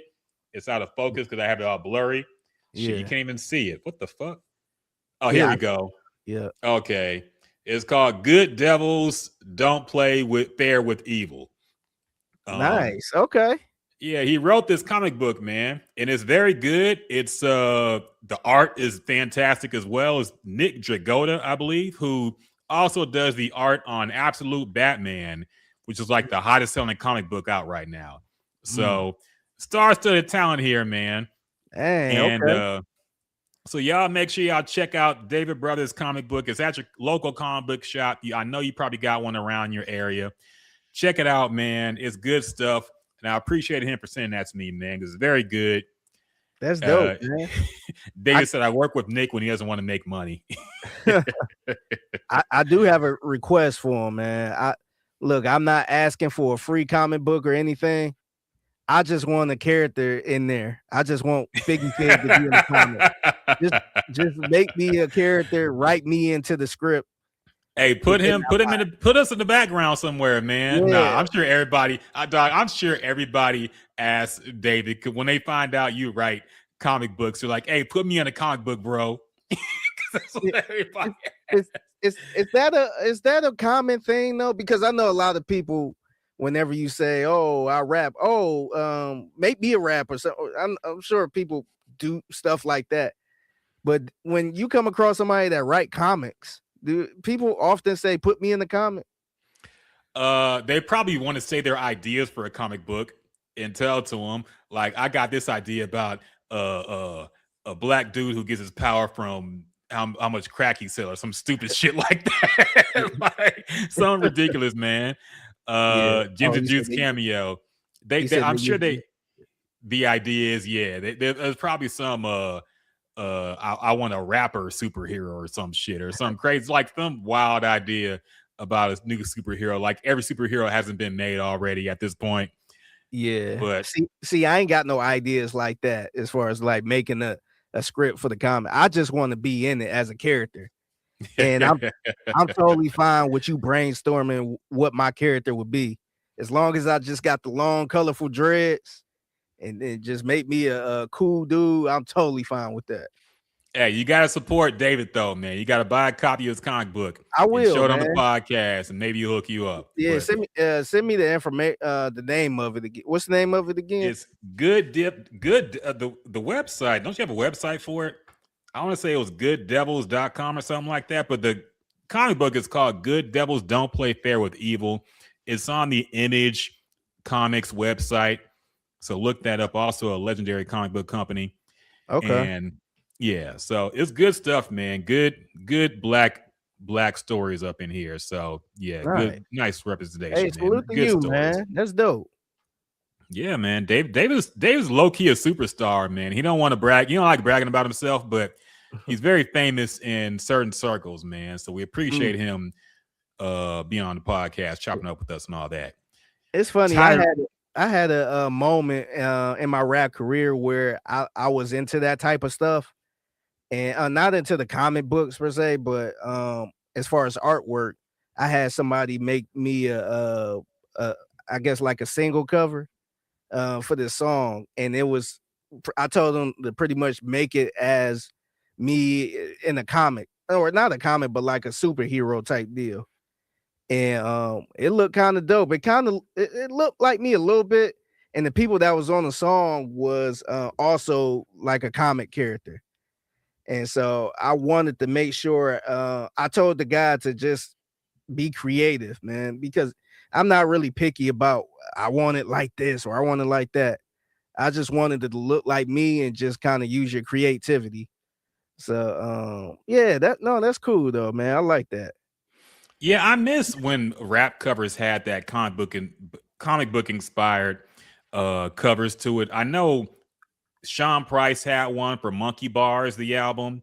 I know J. Rue Damager had one I liked.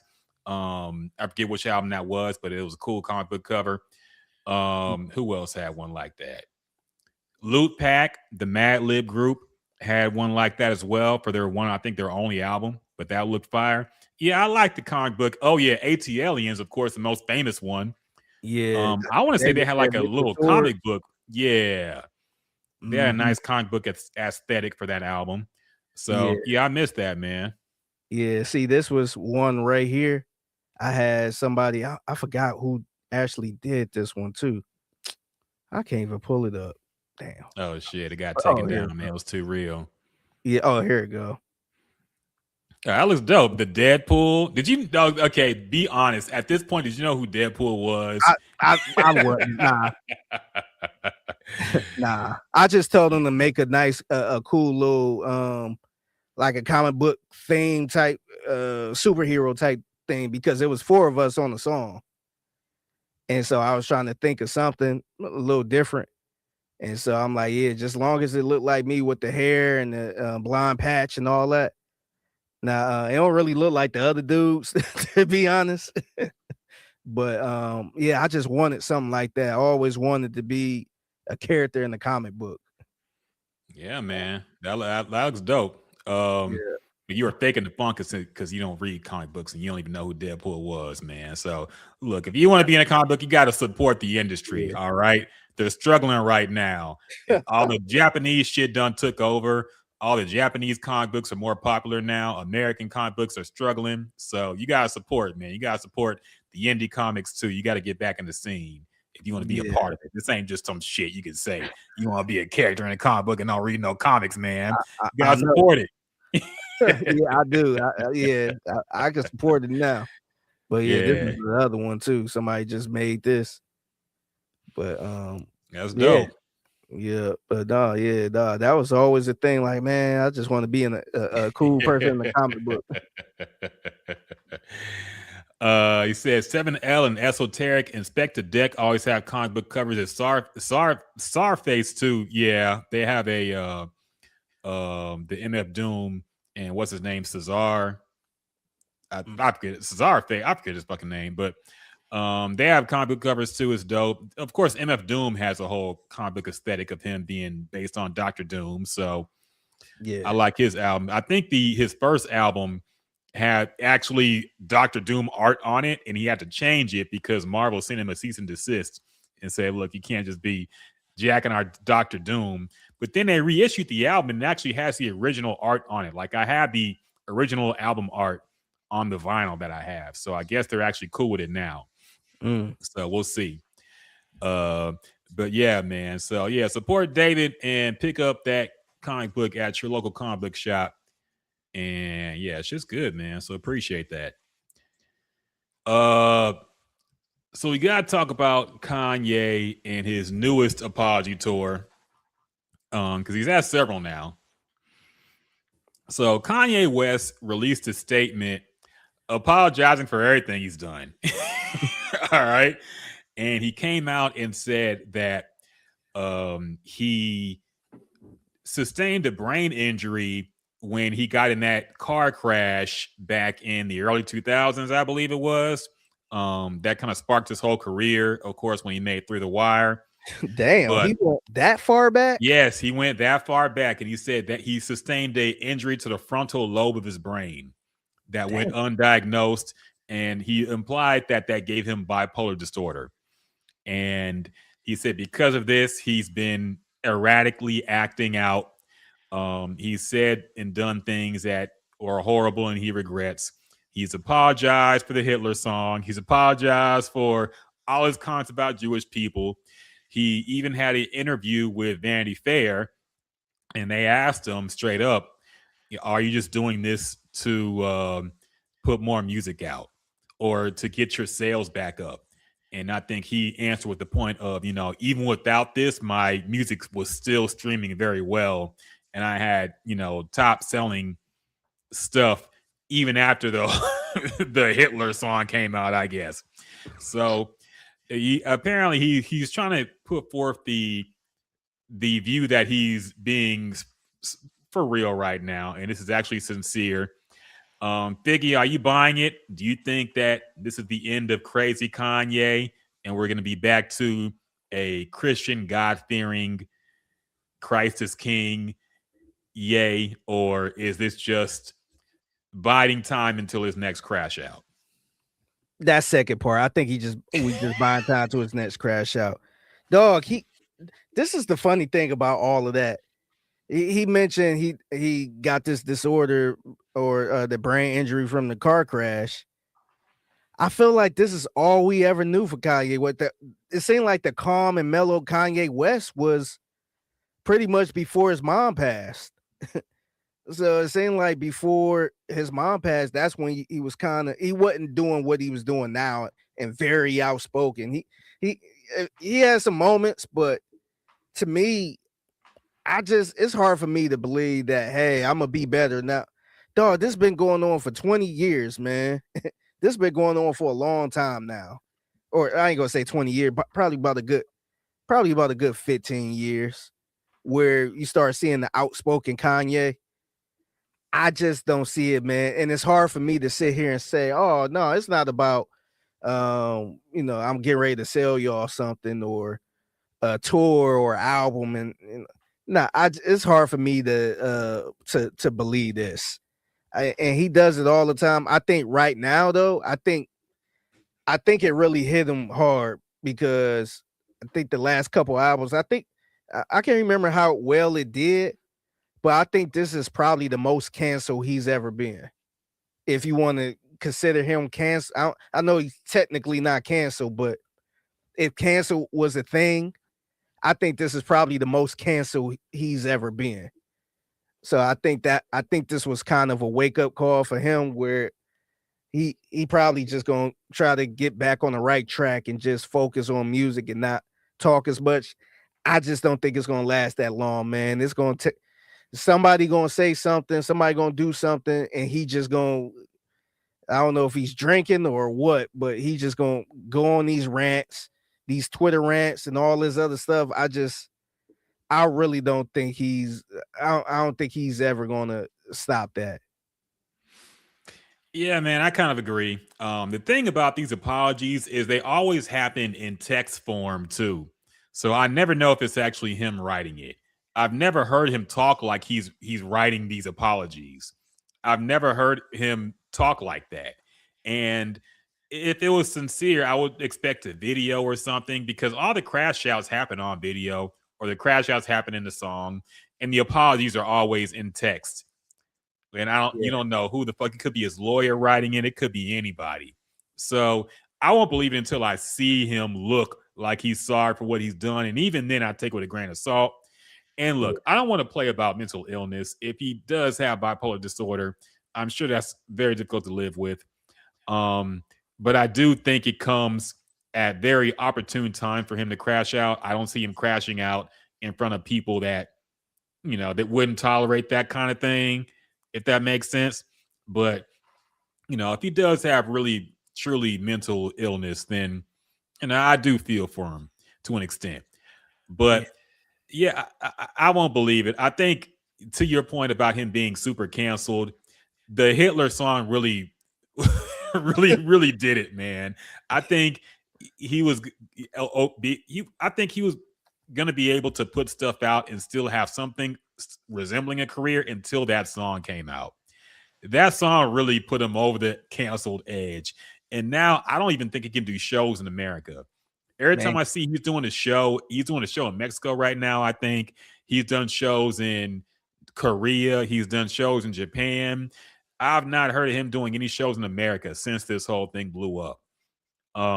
Also, I think the drama kind of came back because a bunch of right-wing grifter influencers got caught at a Miami club playing the Hitler song. And so that actually caused a big stir in the Miami community. They got banned from every Miami club, apparently. And the DJ who played the song got banned too. So, yeah, they're not playing about this shit. And that song is really what put him over the edge. And if he wants to put out any new music, which I know he has a new album out that he wants to put out. He's been promoting this Bully album for like 2 years now, it seems like. And he wants to put it out by March, apparently. And the only way he's going to be able to release this commercially is to at least try to walk back some of what he's done in the past year or so. So I don't know if it's going to work. I don't know if we'll see him doing shows again anytime soon out here and touring. And I don't know if the Apple Music and Spotify will carry his album. I mean, they're carrying his old stuff, so you would think they would, but I don't know. We'll see. But I won't believe it until I see it. Yeah, same here. I think he's, like you said. Have you heard that Hitler song? Yeah. I don't even remember what it sounded like. I don't think I gave it a chance. They don't understand things I say on Twitter. All my niggas, Nazi nigga. We about to get canceled now. I know. Hey, for reference, I'm just doing it for research purposes. All right. Look, the problem to me is that the song was too catchy. It's a little too catchy, man. That's really, if he just put out some rambling song talking about Hitler, that'll be one thing. And Dave Blunt's actually wrote that song as well. He wrote that song for Kanye. Damn. If I were him, I would have never admitted that. Yeah. I'm surprised he admitted that. He went on interviews talking about it. He was like, I felt like Oppenheimer when he made the atomic bomb. Oh, God. It's like, goodness gracious. But I would have done that. Look, if Kanye paid me money to write a song about Hitler, I would have done it under a pseudonym, and I would have said, don't ever tell anybody I did this, and don't give me no production credit. Just give me $1 million, and I'll write the Hitler song. Hey, give me my money in cash too. Yes. I don't need nothing traced. Yes. Straight cash, homie.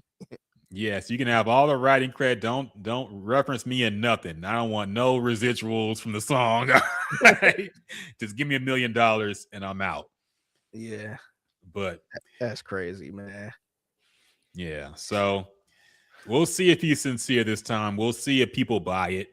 But I don't know, man. I think he's gone. He's too far gone at this point. It's going to take a long time for people to actually believe that he's on a straight and narrow and not just one fuck up away from a crash out where he just throws an entire race of people under the bus. So yeah, we'll see. I don't know. DJ Academic smacked by Lil Baby's crew. I saw a little bit of this, but what's this about? Yeah. I did hear something about he admitted that Lil Baby paid him for promo. Yeah, so new, really. So apparently, DJ Academics, I guess he was around some dude. I don't know Lil Baby's crew like that, but one of his boys, I want to say, smacked DJ Academics while he was in the car or something like that, and he ended up drove. He ain't do nothing, and shortly after he got on stream, pretty much calling Lil Baby a pussy, and and you paid me $30,000 or whatever it was to talk good about, to not criticize your album and all this other stuff, and he just talk about he gonna make it hell for Lil Baby. Do you feel like do you feel like? I mean, I don't want to say the downfall of DJ Academics, but do you think this is kind of towards the beginning of the end when this stuff started happening? Because DJ Academics was never really touched. He don't be outside like that. But do you feel like now people gonna start kind of getting away from DJ Academics, especially admitting that he, got paid pretty much from them? No, because I'm sure Lil Baby wasn't the only one who paid at DJ Academics. Let's be real. These people pay people, and I'm not gonna say he was paid by Drake, but Drake is doing something for him. There's no other excuse for the dick riding he's been doing for Drake than him getting something out of it. And this happens with a lot of influencers. I think a lot of influencers get paid to push certain narratives. And look, I was surprised that ASAP Rocky went on Academic's show and gave a long interview and was cool with him. Yeah, me too. I think Academics, whether you like him or hate him, people in the industry seem to like him and they fuck with him. So I don't think it's over for him. I think he'll keep grifting and doing whatever he has to do. And it is what it is, but I'm not surprised Lil Baby paid him. I'm sure he's gotten paid by a lot of people to push certain narratives and things. So I'm sure Tory Lanez probably paid him or Tory Lanez's people probably paid him something to go so hard against Megan Thee Stallion. At least I hope he did, because going that hard for free is kind of wild. And going that hard for Tory Lanez. Yeah, exactly. It's kind of wild seeing people go so hard to hate Meg like that. And I ain't sitting there saying I'm a cheerleader or anything, but I saw somebody tweet. I think it was Meg at a Popeyes. So salute to her. I think she opened her own Popeyes in Miami or something. Yeah. And Meg gonna take a picture of how Meg does, like, just tight clothes and you can see ass and all that shit. And some dude retweeted it talking about man, I hate everything about this girl. I'm like, dog, you hate everything? Like, it's one thing to say she a little bit irritating or something like that, but dog, you hate everything about her? I hate that she's a woman. Like, okay, so Tory Lanez done turn you gay, basically. Dude, I can understand you might be a Tory Lanez fan and maybe you think she's lying and all this other shit. But dog, I don't think I could ever say I hate everything about her, man. Just look at, like, you hate everything about her.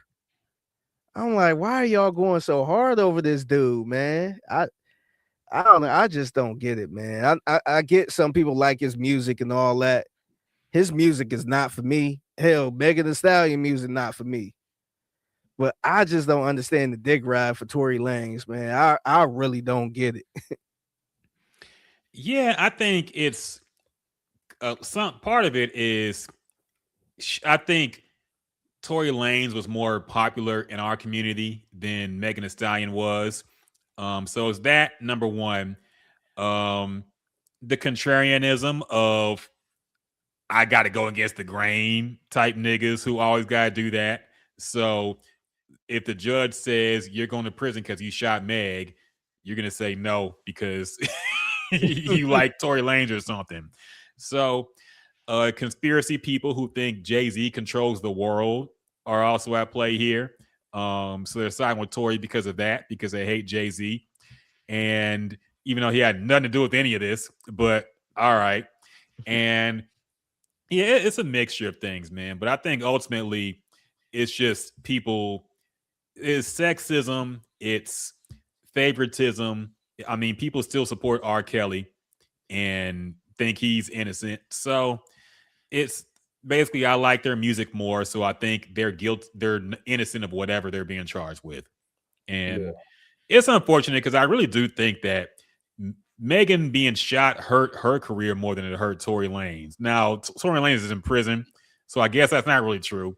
But in terms of, if he get out though, it's gonna be a first day out type vibe.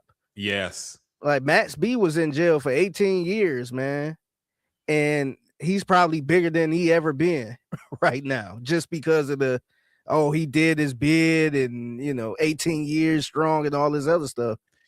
I think Tory Lanez, he gonna really be on high demand. I hate to say it like this, but Meg might have to stay off of Twitter and social media once he come home, man. It's just gonna be a whole bunch of people. She probably gonna see a bunch of people she cool with that say, "Yeah, Tory Lanez home, walk him home, bro," and all. It's gonna be a little irritating, man. So I don't know when he plan on come or when his release date and all that stuff, but I'm gonna make sure I'm probably off Twitter because it's gonna be a little. It not even because I don't like Tory Lanez or anything, but it's just gonna be the back and forth. It's gonna be the men versus the women and just all this type of bullshit going back and forth. How can y'all support somebody like this type talk? So I think he in jail now. That's never good, of course. But as far as his music career, I think he's still gonna have a career. He might definitely. He probably gonna be. I don't want to say bigger, but his career is going to be rolling when he get out, just off the strength of I did time and now I'm home type deal. And let's be real, a lot of the biggest artists in the industry will want to collab with him. Yeah. He's going to get a Drake feature.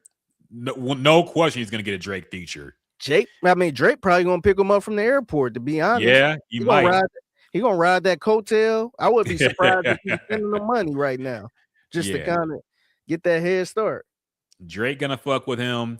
A lot of the female rappers will fuck with him probably too. That done fell out with Meg. So yeah, everybody gonna be fiending for that Tory. It's gonna be a nasty look, man. You're right. It's gonna be a rough day on Twitter and just in general in the hip hop game when Tory Lanez gets sent home, because you're going to see a lot of nasty dick riding and a lot of victim blaming and shaming and all that. So, yeah. Yeah, it's going to be rough, man. Yep. But hey, Megan seems to be happy, man. She got Klay Thompson. So she seems to be doing all right. So good for her. Yeah. What else? Oh, shout out to Catherine O'Hara, who died at 71. Catherine played a lot of stuff in a lot of movies. Most notably, she was Macaulay Culkin's mother in Home Alone 1 and 2. It's fucked up. They both died at 71, by the way. The guy who played the dad and her, they both died at the age of 71. Damn, I ain't know he died at 71. Yeah, that was I forget his name, but he died at 71 too. And John Hurd. Yeah. And he died a minute ago too. He died in 2017. Yep. That age gap. Damn. Should have got canceled for that in the movie. Yeah, that was a strong age gap too. Yeah. He was born in 1946. Well, it wasn't that strong. I think she was born in, I want to say 54. Yeah, I think she was born in 54. 5 years is too much of an age gap, all right? That's damn near pedophilia, all right? Disgusting. According to Twitter. Yes. Her brain is not fully developed at age 30, all right? So that's a Twitter thing too. Hey, he's 36 and she's 25. Or that's just over 28. She's 28-year-old, you sick fuck. Basically a child. What? Go date somebody your own age, huh? All right. So yeah, it's sad, man. I liked her best in Beetlejuice. I thought she was great in that movie. I forgot, man. I seen that movie a couple times when I was a kid. Totally forgot she was in that movie, man. Yeah, she there's a moment in the movie where they hit that Harry Belafonte song and everybody starts dancing. She had the cleanest dancing out of everybody. And I'm like, wait a minute. I think she was actually a trained dancer, but she hit it the coldest out of everybody in that scene, man. That was great. It was funny because of her mainly. But yeah, good movie, man. I think she was in a sequel too. I didn't see the sequel. I didn't think there needed to be enough sequels with the fucking old movies. I didn't see no Beetlejuice 2. Enough of this shit. It needs to end. Yeah. But she was also this is kind of recent. This is about 5 years ago, or maybe about 10 years ago, to be honest. But I think it was a show called it was pronounced Shit's Creek. Yeah. Heard of that. Hitts Creek. I didn't know anything about this, and I actually brought it up over the air. I'm like, she was in the other show. I don't want to say it over the air because I didn't know how to pronounce it. Mm-hmm. But I guess it is pronounced Shit's Creek. Yeah. So we on the air we said Bleep Creek, which is hilarious. I mean, if it was able, where did the show air? If they could say it on fucking CBS or whatever, you would think it would be okay. With let me look. This was on I know it's on Hulu. I don't know if it aired, but I know Hulu. Oh, okay. Well then, yeah. Yeah, I don't know if it was like if it was streaming, then okay, I get it. It was Canadian television sitcom airing on CBC television. Okay, it's a Canadian show. That kind of explained the name too, because they I don't know if you ever watched any Canadian commercials and shit like that. Where because I see a lot of it would be having the Fire Stick and sometimes watching some games on that sport. What's the sports channel? I want to say I forgot the name of it, but they have a lot of raunchy commercials, man. So a name like this don't even seeing that it's a Canadian show. Don't surprise me now. It kind of makes sense. Yeah. I remember I watched some Japanese commercials too, and I always thought that whenever they did like a make fun of Japan commercial, that it was like racist because there's no way the commercials are actually like this. And dog, their commercials are actually like that. It's the most random shit ever. In every commercial, it'll be like you'll see a blimp explode, then some fish get up and start talking, and it'll be a commercial for shampoo. Like, what the fuck? It'll be the most random shit happens in Japanese commercials. And I always thought whenever they made fun of them in American shows, it was some type of racist shit. But no, it's actually true. They actually are crazy commercials.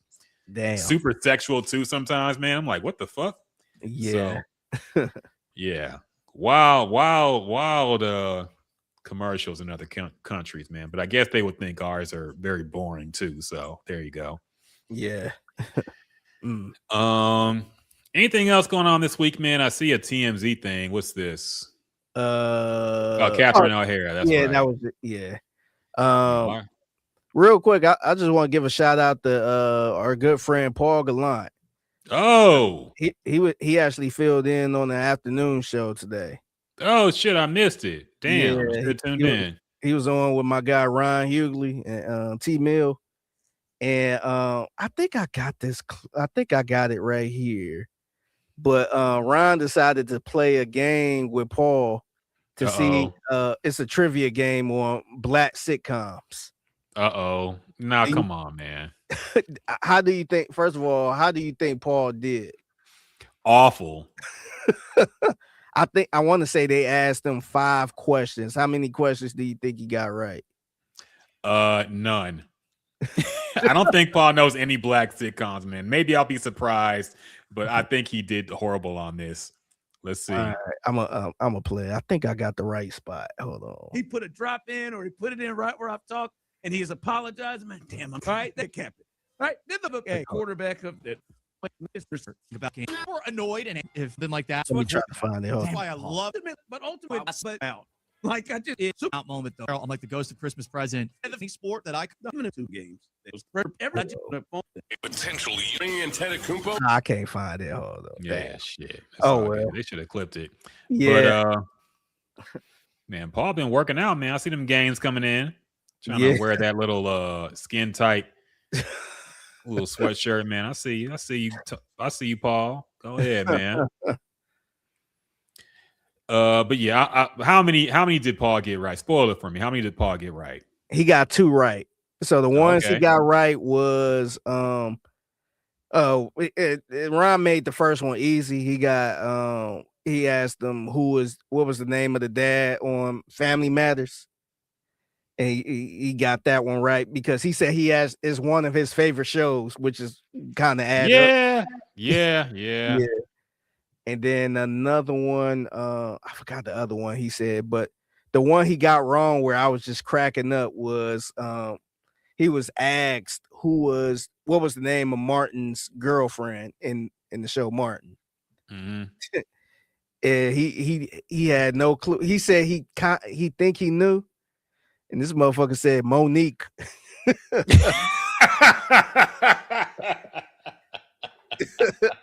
And then now, that's almost racist, man. If I didn't know Paul, I would have to call something on that. That's almost racist. That sounds like he just guessed. Okay, it got to be some black. What's the blackest name I could think of? Monique. Yeah. It was actually one of the whitest names, Gina. Yeah, I know. That's too funny. That's too funny. No, I'm not surprised. What was the other one he got right? You said Carl Winslow and who? What else? Oh, damn! I wish I knew this. I feel like the show he got right was the Cosby Show. I feel. So another one. He did ask a question about the Cosby Show. He asked how many sons did the Cosby family have, and he said 2. It was only 1. Yeah, that's kind of a trick question, though. But another one that implies that there's more than one. Yeah, the other one he got wrong was the Fresh Prince. To name, I guess Will Smith cousins and the Fresh Prince who he was staying with. Mm-hmm. So Carlton, Hillary, and Ashley. He got Carlton, but he didn't get the other ones. At least he knew Carlton. So okay. Yeah, but I'm not surprised he got the Family Matters one right. So I forgot the other one he got. I wish I could have found it, but it's all good. Yeah. Yeah, shout out to Paul, man. Good to see he's still getting it at 6'10". Yeah. So hope to hear him more. Mm-hmm. Pusha T and Jay-Z are named alongside Harvey Weinstein in a 2019 FBI crisis intake report that was released today as part of the latest Epstein-related document disclosures by the U.S. Department of Justice. Oh, Lord. The report reflects allegations of relayed. Okay, what does this mean? Was he at the island or not? See, I hate when it's fucking Jay-Z was mentioned in a. Okay, was he at the island or not? What does that mean? He was mentioned. What are you trying to say here? I hate when they just, a big name was mentioned in this legal document. Was he at Epstein Island or not? That's all I care about.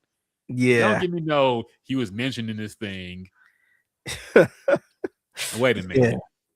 In approximately 1996, blank resided with blank in blank. An unknown man abducted blank from her home when she later awoke in the presence of Harvey Weinstein and Sean Carter, Jay-Z, while Weinstein had inserted his fingers into blank.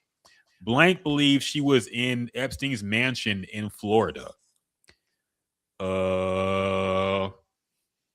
Blank estimated she was abducted on 7 occasions, awakening each time in an opulent indoor setting. Okay. Maybe it's kind of bad. Damn. Where you see this one at? Kurko tweeted it on Okay. Twitter. Yeah, it just came on my timeline. Yeah, there was a bunch of Epstein stuff that just dropped, and a lot of details and shit that we thought we'd originally get had been dropping. Like everybody, Trump got in there, apparently was in the island messing with people. Elon, emails about him trying to get the wildest party at the Epstein Island and shit. So but this ain't no fucking random woman alleging some shit happened 30 years ago that what's his name, that lawyer had tried to get on. Tony Busby. This ain't no Tony Busby shit. This is the FBI. So I don't know, man. What's going on with Jay? Did this happen? Damn. Jay needs to put out a statement immediately. Yeah, Stans can't defend this. I see people saying, "Man, not Pusha T, man." Yeah, I'm gonna see what I didn't see Pusha T in here. Where is Pusha T? What is Pusha T's name? Terrence. Wait, is it really? I think so. I think it is Terrence. Terrence LeVar Thompson. Okay. I'm trying to look. I see Jay-Z. William Barr and Leon Black. I don't see Pusha T. Okay, wait. In approximately 2007, blank attended a party blank following invitation from an unknown man who approached her as she walked down the street. Weinstein and Pusha T also attended the party and drugged her before engaging in sexual abuse. Okay. Damn.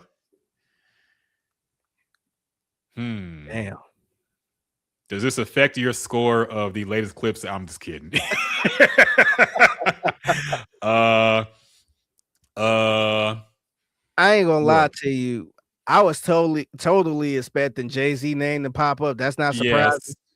I was not expecting Pusha T to be pop up in the file, man. This is kind of shocking to me. Yeah. It's not shocking to me, Jay-Z. I'm actually worried that, it's going to be a day where we're going to see a whole bunch of wild shit about Jay-Z and it's going to taint everything. Mm-hmm. And I'm a Jay-Z fan, so I'm kind of waiting on that day. Unfortunately, I was not expecting Pusha T to be in this at all or even associated with it.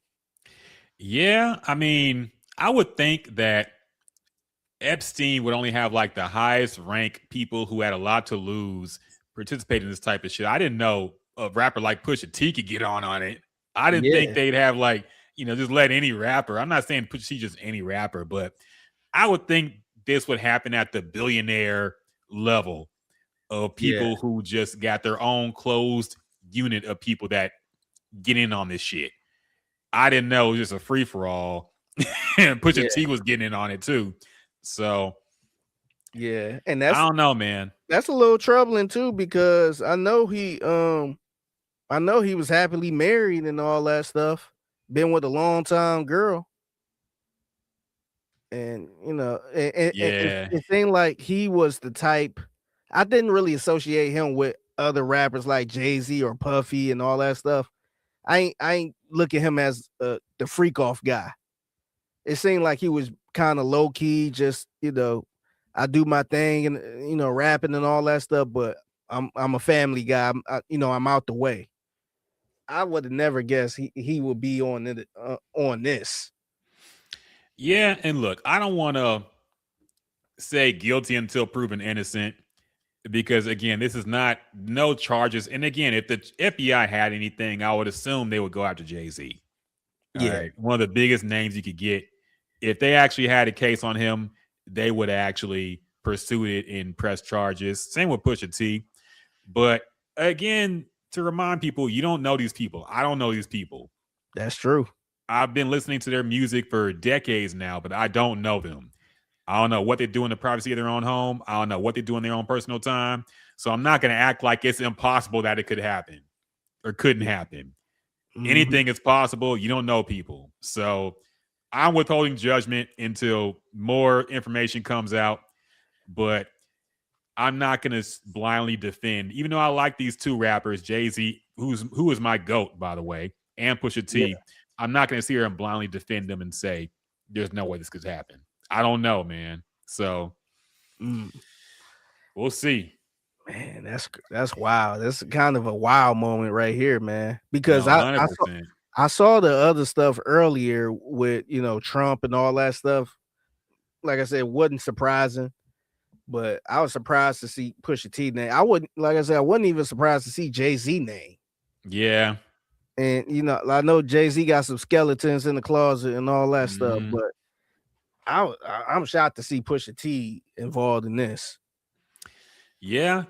People are bringing up quotes to Kendrick on Meet the Grams when he said, I've been in this industry 12 years. I'm gonna tell y'all one little secret. There's some weird shit going on, and some of these artists be here to police it. And yeah, man, I don't know. Maybe all the stuff that was done in the dark might be coming to light. I don't know. Yeah, we'll see. This is pretty crazy, man. That's crazy. Microsoft banned Jeffrey Epstein from Xbox Live in 2013 for harassment, threats, and or abuse of other players. Damn, was he racist too? Was he? Is it possible we were playing against Jeffrey Epstein on Call of Duty? Did he call me the N-word? Dang, That's just crazy, man. But yeah, that's wild, man. we'll see. I don't know. I don't know. Yeah, Looks rough. We'll wait for more information to come out, but it's not looking good, man. If the FBI is releasing this stuff, I don't know. yeah. Damn. Got to hear a statement. Jay-Z got to go ahead and put out that something like he did when Tony Busby put out that allegation. Yeah, Calling himself a young man, a young black man. yeah. Honestly, this he might want to stay quiet with this one, man, because that's gonna open up a whole shit storm. Yeah, Because I don't know, man. the gate's gonna be flooded open if he decide to come out and say this ain't true and that ain't true. I am curious to see what Pusha T gonna say. I'm kind of curious with that because I know he's pretty quiet, but shit, he was still he's up for an award, man. The Clips is up for album of the year and all that stuff. Yeah, That's right around the corner. yeah. He has to explain himself here.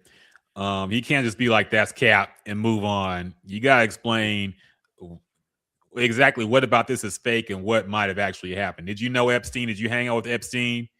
Were you at that island? What's going on, man? You gotta explain yourself here. So, yeah, Damn. I don't know. It's rough way to end the podcast, I guess. But shit, what can you do? Yeah.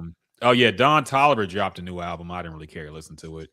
Yeah, I saw that. I ain't really care. I'm kind of over the Don Toliver type. Yeah, I think I try to support him because he's from Houston. Yeah. But music just don't do it for me. I can't. This knockoff Travis Scott shit got old pretty quick. So no, I'm not really with it. Yeah. But all right. So to be continued on the next episode of the Jim the Juice podcast. Is Jay-Z and Pusha T guilty? We'll find out.